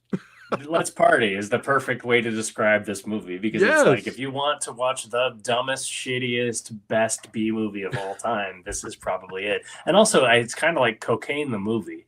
You know, like you can just tell that the people who made this movie are like, and then what if there's 150 guys and he just fucking takes them all out, man? It doesn't matter. He's like under no cover whatsoever. He just kills like an army while standing in open grass, you know? Yeah, if you take if you want to play a drinking game and take a shot after someone dies, you're not going to make it. You can't make it through 1/4 of this movie, even despite the ice cream montage, which is definitely a creepy, weird date that he goes on with his daughter. The way that it's edited, it's like so cringy, but it just kind of adds to the movie, you know, like I don't know, like the Running Man, and like when Arnold was that specific era of Arnold, like pre-T2. He couldn't make a bad movie. He could not make a bad movie. But this movie's so bad, but it's so good at the same time. Yeah. Like that's one of the best things about it. Is it's just like I can't really think of a more off the wall movie than this. You know, I mean, he's a superhero in a way. Like he could have been a comic book movie easy. His name is John Matrix. He is obviously a superhero. You know, but yeah, like the whole thing. The Colonel showing up. You're the only guy that can take this job. You know, it's like exactly the fucking 80s formula. It's perfect. Oh, it's so good. Oh man, it's so good. I don't know. I don't have a lot to say about it because it's just one of those movies where it's just like chef's kiss. Yes. And as long as you don't watch it too often, it just repays in dividends every time. A very interesting soundtrack. Yeah. Talk about a synth. Synth soundtrack. Oof. But I forgot what you call those type of drums, but it had like a Caribbean, like. Oh, it does have calypso drums. Maybe it does. It was some kind of. You're right. Oh, you're right. Oh my God, it does. It's kind of like the Miami Vice. They probably ripped it off from Miami Vice. It's just interesting. You wouldn't think that would work, but it actually kind of works. But it works. Yeah, it works. Tons of big body count. You know, and just also showing off his body in a way where it's just like, oh my God, are you kidding me? This is crazy. It's just clearly like glamour shots left and right, like slow speedo moments, grease paint, all this stuff, you know. Awesome. And speaking, of course, you got to have the montages too, getting ready for battle. Oh, of course. But what's an action movie without a montage? Speaking of like the Raid and Dread and stuff like that, Rambo Part 2, bro. First Blood Part 2, Rambo, and this came out the same year. Wow, that's crazy, dude. That's interesting, insane. Because I loved First Blood Part 2 far more when I was a kid, but now I without a doubt, this is my favorite. Between the two of them, I would choose this one every time. Oh yeah, and twice on Sunday. Yeah. But yeah, this is an absolute classic. A classic. Now we've gone from Conan the Barbarian to Conan the Barbarian meets Shakespeare. Totally. That's right. Where we're at with the North, and with an edge of heavy metal to it. Now I have to talk about this. So when I saw the amazing trailer that you mentioned earlier, I was like, "This is going to be the greatest movie I've ever seen in my life." I was so hyped. My expectations were like through the roof because I enjoyed The Lighthouse and I liked what was the other one? The Witch. I enjoyed The Witch. I enjoyed that stuff. So I'm like, okay, here we go with the Northman. So I think if I didn't see the trailer, if I didn't get so hyped up beyond through the roof, and if I went straight to the theater, did I say the theater? The trailer I meant earlier. And if I just went straight to the theater and saw this blind, it would have completely blew me away. But unfortunately, I saw the trailer. My expectations were through the roof. They were too high, and I watched it at home. I think if it was a theatrical experience with that sound, because this soundtrack in this movie is amazing. The sound design is amazing. I would have been in the theater like, this is a fucking experience. It's very atmospheric too. Yeah, but I watched it at home. Yeah. And I made the mistake of thinking that it was going to be an action movie. Well, so when because it's not really. It's not balls to the walls, but it is. No. Let's talk about this for a second, all right? Let's talk about something. Sure. Because an action movie, like Street Kings, for instance, that's not necessarily full of action either, but it has some very intense action sequences in it. And this movie has Conan. I mean, it ends in a fucking sword fight for the ages. It was in great. My opinion. It was a great final duel. I said, I loved the it. most heavy metal sword fight that exists in a movie, hands down. You can't beat it. You can't beat the location they chose. Yeah. A lot of naked on the I enjoyed. like spoiler, but naked yelling on the side of a volcano is like the most heavy metal sword fight you're ever going to get anywhere. Nobody's ever. You can't top it. I don't think it's possible. Well, this was my thought process at the time. Do you see the poster? Yeah. You see that guy in the poster in the middle? Yeah. I thought we were getting that guy all the time. But you only really get that guy for one really cool scene. Yeah. So that's what I mean by I was a little disappointed with it because I thought that who you advertised. Yeah. You didn't advertise that this was Hamlet. You advertised that dude is going to be fucking wrecking shop. So when I went to see it, I was like, oh, it was just that one scene. Amazing scene. One of the best scenes ever. That one take shot. Amazing scene. So I still really liked the movie and I gave it a B+. And a lot of people were angry with me with that. As an action movie or as a lot of people, as an overall movie, even though I had issues with it, because again, expectations too high, I thought it was going to be this kind of thing. I still enjoyed it enough to give it a B+. And a lot of people were like really disappointed, like I ruined their day. They were like, Samurai Guy, you should have gave this an A quadruple plus rating. I see. Yeah. I'm like, dude, I gave it a fucking B+. What do you want? Especially when I went in and I was expecting something else, and I still gave it a B+. It's pretty impressive. So then time went by. Maybe a year, 2 years went by, and I rewatched it again digitally. Now that I don't have the big, huge expectations and all that, I'm like, all right, I'm going to sit and absorb. And I really enjoyed it. I enjoyed it a lot more watching it a second time. Cool. Yeah. I just now regret not seeing it in theater. I regret not seeing it in the theater. So up until recently, I was using my Xbox to stream to a projector. Yeah. But my Xbox died, and it was this whole thing. Like I couldn't replace the projector situation fast enough, so I had to switch to a TV. So I was able to watch it like on a 100-inch screen, pretty good sound and stuff. So I was able to immerse myself in it pretty well.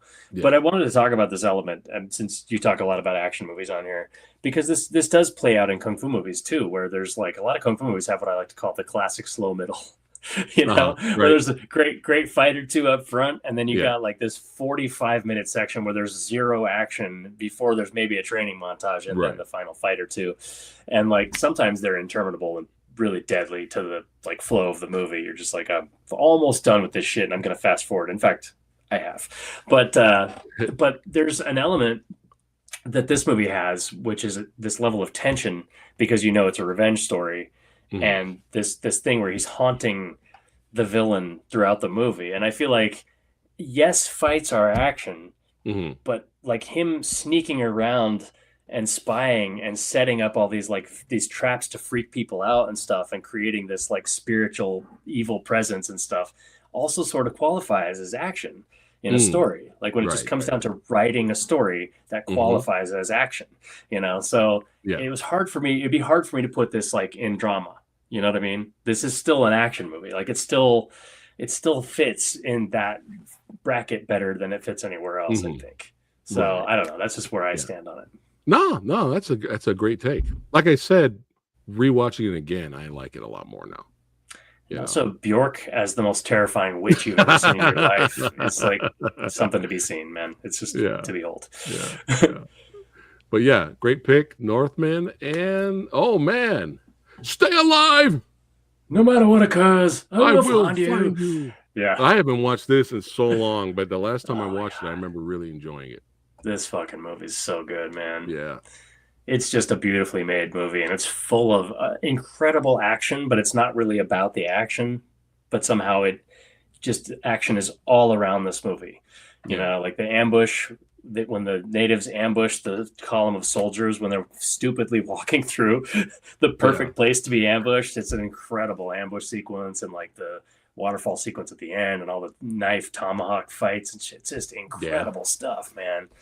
Just captivating, eye-popping, adrenaline-pumping stuff. I need to see if this is on 4K. I wonder. It might be. It probably is. He retooled it. He retooled the cut a little bit recently, so it's got just a couple of extra little beats here and there in it, and I think there's a new edition out because of that. Nice. But yeah, I remember really digging this one. I remember liking it. We're gonna have to speed run. Yeah, let's do it. Speed run your other picks here. All right, here we go. Monkey Man, I have not seen that yet. I may be. Well, I heard mixed things on it. No, so I may be reviewing this soon. So I will not pull a Northman with this one. I will go in with zero expectations. Yeah, and give Monkey Man a fair shot. In that case, just know that it has my stamp of approval, and we can move on. Okay. And I'll also say one other thing. The trailer and the marketing make it look like it's trying to be John Wick, and it's not that at all. Okay. Nice. So just ignore any of those vibes, because it is more this. I think what you see here is this I don't know. There's some passionate revenge aggression going on in this story, and it's really well directed. Nice. All right. I'm looking forward to even watching it even more now. Now I got the poster right here, bro. I saw that poster. This is my default go-to. All right, you got the gun in my head. Favorite action movie of all time, go. This is my default. I think I wrote it as number one, didn't I? That's what happened to me too. I was like, Predator, it's got to be number one. Yeah, it's just so good. Yeah, I mean, I don't care. I don't care what anyone says. I don't care what anyone says about this movie. Yeah. Oh, it's dated. Oh, it's not dated. Machismo, but dudes all greased up. Yeah, shut the fuck up. But that's everybody misses the point if that's what they're seeing. I had this conversation recently. Yeah, if that's what you saw when you watched this movie, you completely missed the point. Yes. The point is that these are the buffest, beefiest, most badass dudes ever. Yeah. Best and they're best. fucking getting their asses kicked and running for their lives. Yeah, that's the fucking point. It's a haunted house. Cigar smoking, the greatest handshake of all time. Oh my god, history. I love that. Pushing too many pencils. But it's a haunted house movie where they're the final girls, or like he's the final girl, I guess. I like that. Yeah, I like that. It's like I don't know. To me, it's one of the perfect movies. That's all I'll say. Much has been said about this movie, but it's like, to me, you can't remove a frame, you can't add a frame. Yes.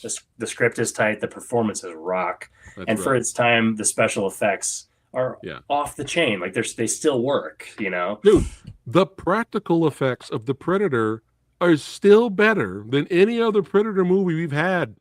Yeah. Since. Still, that design, that Stan Winston design of that head is still better than any other Predator movies the Predator's design. Still. Although that's why everybody's making fun of the new one. Part. Yeah. I don't love that design, but the movie looks cool. Yeah. So. Well, I mean, once I kind of figured out it was probably a young Predator, I was like, all right. We'll see where we're going with it. Critical's best action movie is Terminator 2. That was hard not to put on there. Now, Terminator 2 may have beat Predator for me, but I saw Predator first. Yep, ditto. If I saw Terminator 2 first, then Predator might be a second, maybe. But I saw Predator first, man. So that's the only reason why, And I love horror and sci-fi. It's all that in one. Yeah. So Terminator 2 is the first rated R movie I saw in the theater. Oh, I'm so fucking jealous right now. That's a good one. But yeah, is this Predator? Is this the first movie where Arnold was scared shitless? It He might played a be. character. You saw. I mean, it's really good acting, underrated I acting mean, performance for Arnold. He was like scared out of his mind, running away in fear. Because look, he plays yeah, characters like Commando, right? Like Mhm. John Matrix. He's invincible, right? Totally. Dude, this is 1987, bro. Yeah. And guess what else came out in 1987? Fucking RoboCop, Oh well, yeah. which is Next nuts. on the list. Yes. Bam. Yeah. Well, Can I segue or what? There. Yeah, you can. But almost like you set up these files. but yeah, yeah. I it's mean, this another classic. Still honestly, the best in the series. So good. This movie might be one of the main elements of my DNA as a creator. Ooh, Like okay. a lot of what I write comes from this kind of perspective. Like we grew up in a corporate hellscape already, and like we're even seeing how far it can really go. Yeah. And I think that this movie was a little ahead of its time in calling that out. And I love how the way it calls it out, like the way that it uses commercialism and like the way it uses sarcasm and satire. It's just a brilliant movie, but it's also just just an insane action movie. Like it's got so much like just adrenaline and machismo, but not the annoying kind. And like, you know, the power of RoboCop as a machine. Like you can feel the weight, the way Peter Weller plays him with the perfect walk and stuff. It's just a really, really well crafted movie. And there's heart. A lot of heart. Well, there's actual emotion, you know. And you know, you have that amazing scene where he goes back to his house that's empty, and he's having flashbacks of him being in with his wife and hanging out with his kid, and he starts to freak out. Yeah. And you have that music by Basil. And again, the Conan the Barbarian composer. It's basically the same score, honestly, but it's all right. So I'll take it all day. Yeah, dude. RoboCop's the fucking shit, bro. It's so good. I think I missed one here. Hold on. We're in sci-fi territory now, everybody watching, so that's why we're doing sci-fi stuff here. Some of Craig's favorite sci-fi movies. We have The Arrival. Or Arrival, excuse me. Arrival. Yeah, not to be confused with The Arrival starring Charlie Sheen. I haven't seen that. Was that how was that? I was always curious about that. It's okay. It's all right. It's directed by the guy, written and directed by the guy who made Pitch Black. And it's like the franchise that he created before, the Riddick franchise. And it's not terrible, but it's not great either. So the first one's pretty watchable though. Okay. Yeah, the first one's watchable. I like the first one, but it's I don't know. There's like four of them or something. Are you talking about Riddick franchise now? I'm talking about Arrival. So wait, there's more Arrival movies? Yeah, there's at least three, I think. Oh my god, maybe four, but they're increasingly lower budgets. Like maybe even the fourth one was a Sci-Fi Channel original or something. So this movie here really felt like, oh hey, do you remember when sci-fi was serious? Yeah. Do you remember that feeling of awe, of curiosity, of amazement? Like, what is out there? Holy shit, they're here. How do we communicate with these things? Are they going to kill us? Are they going to attack us? What do we do? I mean, you don't really get a lot of movies like this now in terms of like pure sci-fi. Which we'll get to some other two later. Do you know what Rendezvous with Rama is? No, what is that? That's the movie that Denis Villeneuve is directing next. Okay. And it's based on a story by Arthur C. Clarke, who wrote 2001. And it is the epitome of cosmic loneliness. Like, think about how you feel when you see like ancient Greek ruins or ancient ruins from anywhere that you might feel a connection to. I don't want to pick a culture for you, but like anywhere that you look and you're like, even for me, like ancient China, I think about it. I'm like, oh man, it must have been so fucking cool. It seems so advanced for that time on planet Earth. And there's like this sense of longing because you're never gonna fucking touch it.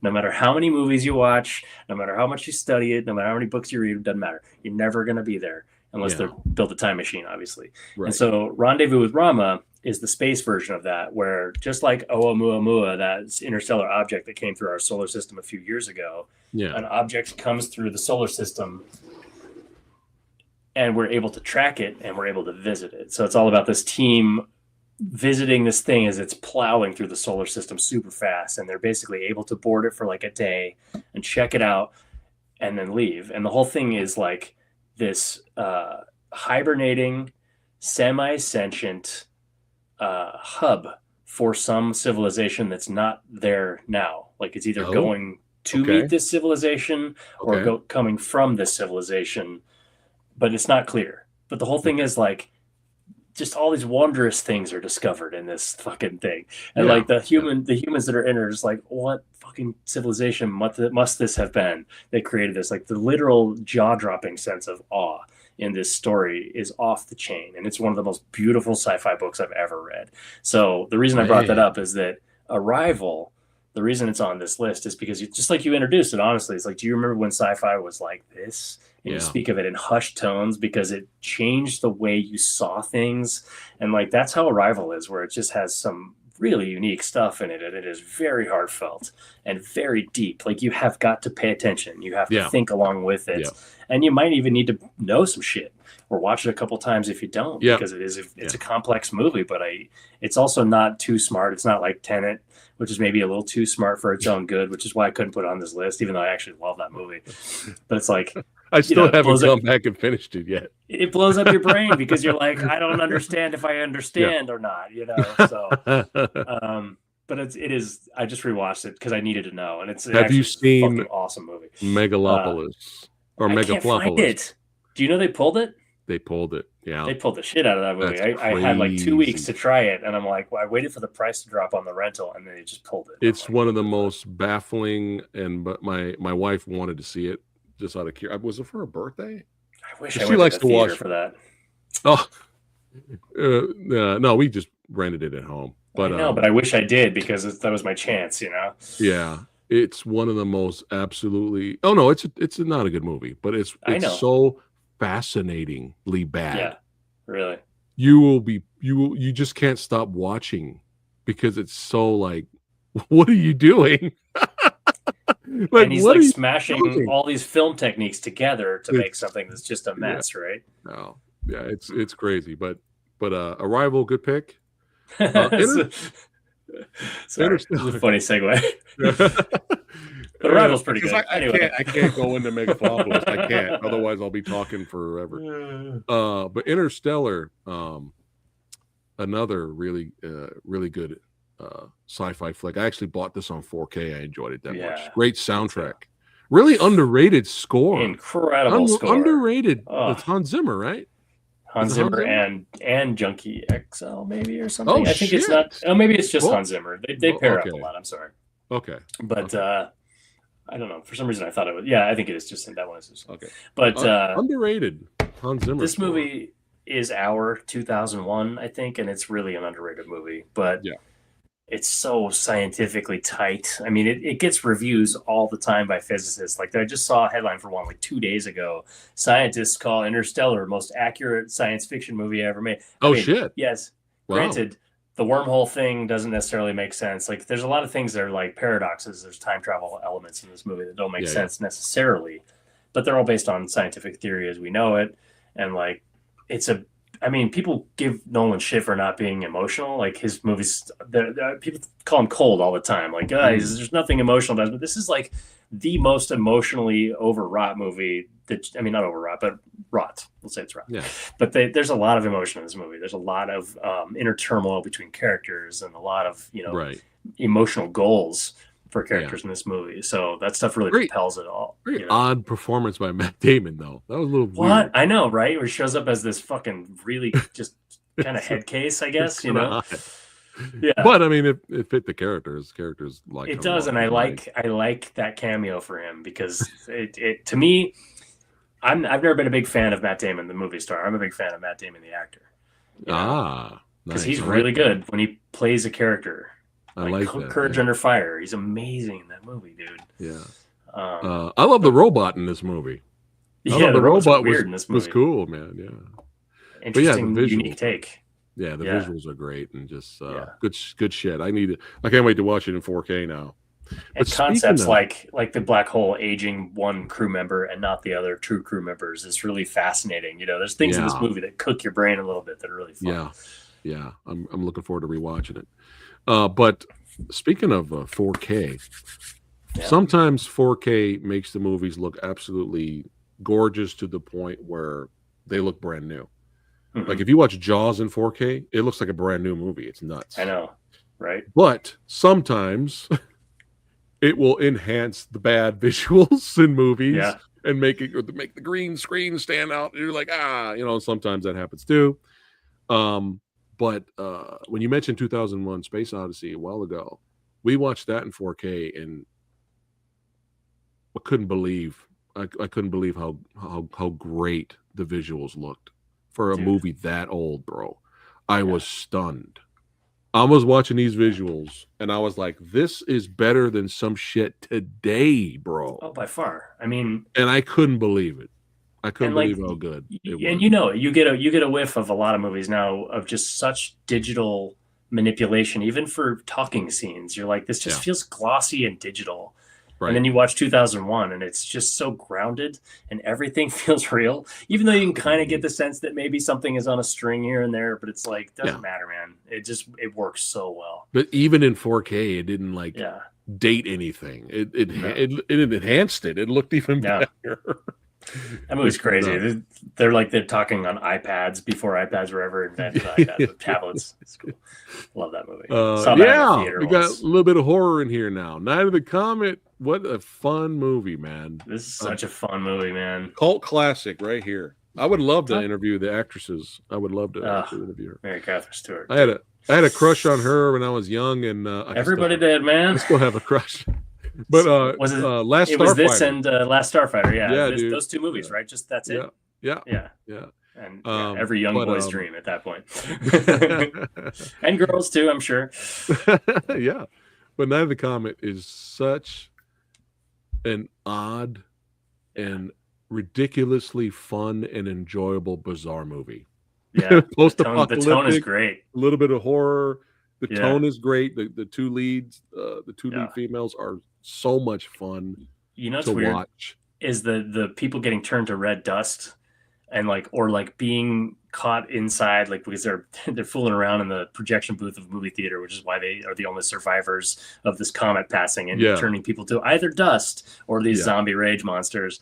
But the dust thing freaked me out so much as a kid that I didn't realize what the tone was like until I went back and watched it in my 40s. And I was like, oh my God, this is the greatest fucking B horror sci-fi from the 80s. It's so fun, man. So many great cuts and great laughs and stuff. It's just really fantastic. You have this movie. Mall montage where they're trying on outfits, and you go from that to them just spraying Uzi gunfire at the bad guys. And also, great. They shot it in downtown LA somehow, and it's ghost town. I don't know how they did it. When you watch it, you're like, they're standing in the middle of a freeway overpass in downtown LA. How did they get this location? Wow. And it's because it's a very low budget movie. So I have no idea. Either maybe they found something that was under construction at the time. I don't know. I haven't looked into it. I've done zero research. But all I know is I bought this on Blu-ray recently because it kept disappearing off of Shudder and stuff. And I was like, no, this movie has to be in my life. Yeah. Great pick, bro. Great pick. Yeah, it's a fun one. Egg says, got to see 2001 in 70 millimeter on one of the best movie theater presentations ever. Wow. Me too. How cool. Me too, man. First time I ever saw it was in 70 at the Crest Theater in Sacramento. Oh, man. Yeah. Incredible. Oh, my God. Stuff. Rick Myers and Frank Jang were talking. I think we were talking about their favorite sci-fi movies ever and on the show. And Frank Jang actually likes the 2001 sequel. Yeah, I like the movie a lot too. He likes it, right? Yeah. And then Rick goes, when he saw 2001 Space Odyssey, he loved it, right? And he said he went to the bathroom, and he says there was some two dumb guys in there who were like, I didn't understand the ending to the first. I didn't understand the ending. What the hell is this movie? This movie sucks. And then Rick goes, the sequel is for the idiots that didn't understand the ending to the first movie. That sounds like Rick. Yeah. Stop laughing, dude. That's perfect. It's true though. They do. They explain everything in the second Oh movie. my It's perfect, God. except for the very ending part. They don't. They don't Okay. really like. Okay. Oh my Because God, Kubrick dude. I was didn't. just Kubrick and laughing my Arthur C. ass Clarke off. didn't want people to know. They wanted that to be a little bit open to Yeah. interpretation. So Yeah. Up to your interpretation. But yeah, that's that's fucking made me beautiful, laugh. Rick. Oh my God, Seafood Myers, you're the fucking It's best. made me- When was he on your show? When was he on your show? This is probably like late pandemic, like 2021, maybe. Do you still have your 2022. podcast? No, I just got Okay. sick of it because it was a huge distraction from making comics. I just Gotcha. wasn't really, putting the pedal to the metal the way I wanted to. Right. Yeah, it can be taxing for sure. Yeah, it's a lot. All of right. work. Altered States. Now, don't kill me. You hate Don't this movie? kill me.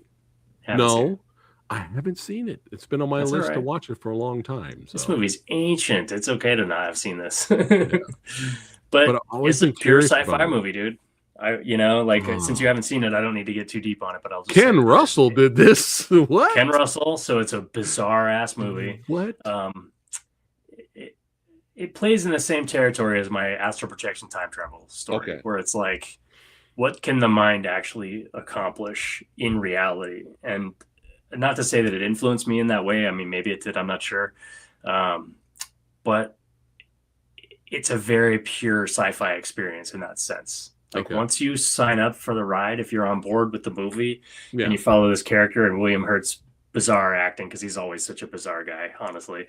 But like 8 times out of 10, his acting is amazing. It's just every once in a while you're like, this performance doesn't fit this movie. What are you doing? Did you expect him to be the main villain in History of Violence? I did not. I did not at all. Like, I love him in that movie. I love him in that movie. That's one of those weird performances where it's like so weird that it works. Yeah. It pays off in spades. Yeah. And this movie is so fucking weird, and weird shit happens, and it's like, I don't know, you're kind of at the mercy of his experience, and you're almost witnessing it half from his perspective and the perspective of the people watching his meltdown thing happen. I don't know. You haven't seen it, so I'm really trying to be vague. Okay. But things do become altered, and not just his consciousness. Like his physical form changes. It's almost a Cronenbergian body horror, but not. It's not quite that. It's different. Okay. So that's all I'm gonna say. It's a fascinating sci-fi movie. Nice. Very watchable. And is it in 80s or 90s? Or like 82, maybe. Really early. Oh shit! So would you consider this an 80s classic? I would definitely consider this an 80s classic. Nice. 1980. Holy shit! Yeah. Oh, this one right here, District 9. Oh man. Yeah. I got a funny story. So me and my wife were like, hey, let's go to the drive-in. They got a double feature. Oh, what's playing over there? Rob Zombie's Halloween 2 and District 9. And I was like, did you see the trailer for District 9? She's like, yeah, I don't know what that was really all about. I don't know, some Transformers. I don't know what that was.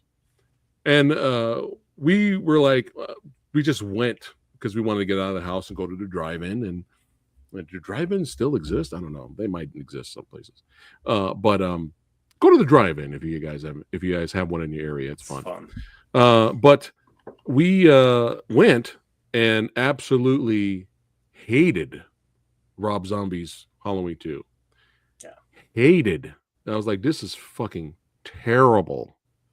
And now it's funny that I mention it because now that movie has cult following now. Now people really like Halloween 2 now, which is kind of funny. Same thing will happen to Halloween Ends. Halloween Ends, they'll have a cult following. But I haven't watched Halloween 2 in a long time, but I'm pretty sure if I rewatch it, I'm going to feel the same about it. But you will. So that was such a miserable, horrible, disappointing experience that ruined our night. We didn't even want to watch District 9 after that. We were like, dude, what the fuck was that piece of shit, right? Then we sat there, we're like, well, we paid for it. We might as well, stay here and watch the next movie. Thank God that Halloween 2 was first. Because District 9 absolutely blew us away. Yep. We didn't know it was going to have heart. We didn't know the visuals were going to be that good for such a low budget movie. The action was great. It had some R-rated gore. The story was good. The acting was great from the lead. The soundtrack was good. We had no idea how good that movie was going to be. And you can imagine, what if District 9 was first? And then we watched Halloween 2 last? We'd have been driving home pissed, dude. You also hate District 9. You'd be like, yeah, oh, right? both those movies sucked. But yeah, I had to tell that story. But District 9, District 9 saved the evening. It did. It almost saved sci-fi a little bit too. It's weird that this guy hasn't made that many movies. I'm so glad he made Gran Turismo really recently, because I loved that movie as well. But yeah, I've been waiting to watch that. I heard that was good. I heard it's like one of the best video game movies ever. It's the best. Oh shit! Look at that. It's unbeatable. I don't know how you could beat it, because every other one is a slave to what the game story is, whereas Gran Turismo is based on a true story about these real kids who got recruited by being good at the game. Yeah. So they're able to smash everything together. They're able to adapt the game exactly visually in the driving sequences, which is fucking amazing. Like this guy, as you know, you just noted it, the special effects on a low budget in District 9 are incredible. Yeah. So now imagine him with a huge budget and Sony behind him, like Sony money. What did you think of Elysium? I really like Elysium too. It took me a long time to warm up to it. It's because it seemed simplistic at first. Yeah. But the thing is, that message is more important than ever. And I think he wanted the message to be simplistic on purpose, because he's like, I really want rich versus poor and haves and have-nots to be such a clear theme in this story. Right. That I'm not going to step on it in any way, you know? But I also like Chappie, so I don't know. Who do I know? What do I know? Chappie's was bonkers. It is bonkers. But I love, speaking of like underrated movies and characters in movies, Sharlto Copley's villain, what was his name? Kruger? In Elysium is so badass, and no one talks about it. That guy in real life is like a cyber samurai. Yeah, and the guy in real life is like this kind of intellectual wild man. He's a beanpole. He weighs nothing, and he put on like 50 pounds of muscle to play that character, and he's terrifying. Dude, you know, like he's so crazy in that movie, and it's so weird that he never played another character like that. He completely lost all the weight, lost all the muscle, and now he's just a weirdo again, which is perfect. By the way, he's in Monkey Man. I forgot to mention that. Wow, so he's in Monkey Man and Boy Kills World. Wow. Oh yeah, he is in Boy Kills World. Yeah, which was fun. That was a fun movie. All right, District 9 is great. Anything else on District 9? No, I know we're trying to speed around, so yeah, let's do two more. Two more left. All right. A franchise that, believe it or not, me being an 80s kid, I've never seen the original. It's been on my list to watch the original, just out of curiosity. But it's just one of those, I never got around to it. I know it's more traditional sci-fi. I know there was a lot of issues behind the scenes, and it's kind of a mess. But the original Dune has its fans. Frank Jang's still a big fan of the original Dune. So Dune, the first one was really my introduction to this world. And I thought that I was going to be bored. I thought I was going to be lost. There are going to be too many fucking characters. I was just going to be like, I don't know what's going on. I don't care what's happening.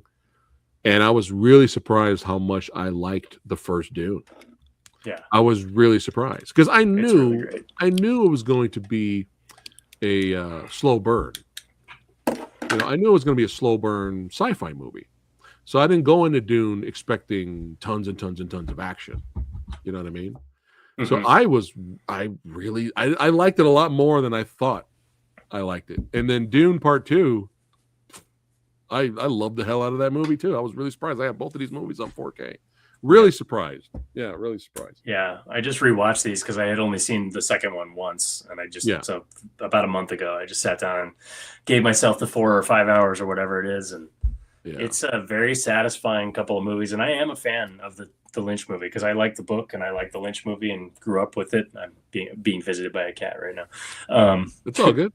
Maybe. Anyway, sorry but I'm jerking around like because something's creeping up on me. But I think it's really strong. I think Villeneuve has such a strong sci-fi vision, and it weirdly, even though I think his films feel of a piece, you can feel his style. I think his movies are all really different, and I think it's a really powerful duo of movies. And the second one's a pretty solid action movie. There's some really cool that sequence where they take out that crawler thing Yeah. And it's all tactical, and they're hiding behind the leg as the whatever the thopter is trying to take them out. It's a really cool sequence. And I think Ron was it Ron Yuan or Roger Yuan did the fight choreography? Roger. Yeah, Roger did the fight choreography, so the fight choreography was good. And yeah, they gave him a nice scene in the Timothy sequence. showed a lot better acting prowess in this one. Yeah, I think. Yeah. And everyone, the character arc, it actually went somewhere. We weren't meandering. You know, well, shit happened. People got fucked up. This is what the Lynch movie misses, I think, is the stakes play out and there are repercussions to things, and like Paul embracing his destiny is a very dark thing, not a heroic thing. And like the Kyle MacLachlan version of Paul Atreides, it kind of comes out head held high at the end of that movie. And the end of Dune 2, you're like, oh shit. Like, you see Timothée Chalamet's character with a shadow across his face, and you're like, everybody in his path is fucked. Yeah. And I think that's like such a bold choice for such a big budget sci-fi movie to actually stick with that. I mean, stick with the source material? Ending. What? Well, but I mean, what wizardry is this? What is this? Exactly. I mean, what wizardry got it through the fucking censors at the studio? Tell me, please. I know, right? Other movies deserve to know what it is, because, oh my God, it's just the vision. He's got a strength of vision, and he can, the other thing about the Dune movies, it's really interesting. There's so little interesting stories in movies sometimes these days. And one of the ones I like about this is that they sequestered themselves in the desert, and they were so deep in the desert that production people couldn't fucking visit them. It's the best. So it's like, he's like, fuck with my movie. I dare you. Wow. Wow. That's awesome. It's so good. Yeah. I have a feeling though, once I get around to watching the Lynch one, I have a feeling, because I'm an 80s kid, I'm going to get a kick out of it. I think I'll have fun. It's got some great stuff in it. The soundtrack's great. The costumes are amazing. Practical effects. It's got some really cool stuff in it. Yeah. Nice. And we have one more for the road before we wrap it up. Close it out. Boom. That's right. Well, there can be only one after all. That's right. Another movie like The Matrix, like John Wick, where this was a one and done idea. Right. And then, we got to figure out how to. Yeah. They're aliens. They're not immortals. They're aliens from the planet Zeist. Zeist. Oh, Jesus. If you should ever need me, call my name. Yeah, no. But the second one, actually, I got it's a guilty pleasure. Highlander 2 is a guilty pleasure. I love the second one, actually. It's crazy because it's such it's a batshit movie. Yeah. And when he shows up, Sean Connery showing up in the middle of the Scottish play is such a beautiful, again, chef's kiss. There's some great stuff in this franchise. I love that you chose the alternate German poster, by the way. Speaking of alternate posters. Yeah, this movie's crazy because this is a super flawed movie in my opinion, but I love it. Oh, it's just so much fun. It's such an MTV generation sci-fi masterpiece, Oh yeah. And dude, again, one of the greatest movie villains of all time is Kurgan. God. Kurgan. Clancy Brown, dude. He's way up there.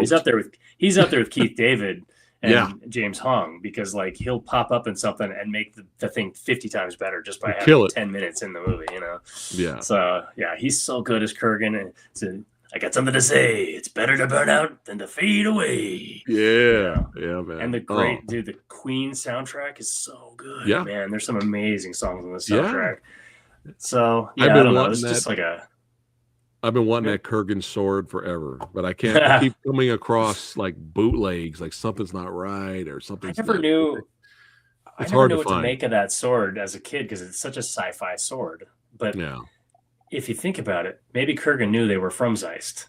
I don't know. Anyway, I just came up with that just now. But it's an interesting theory. But this, okay. So you remember when there was not very much sci-fi, unlike now when there's too much of everything.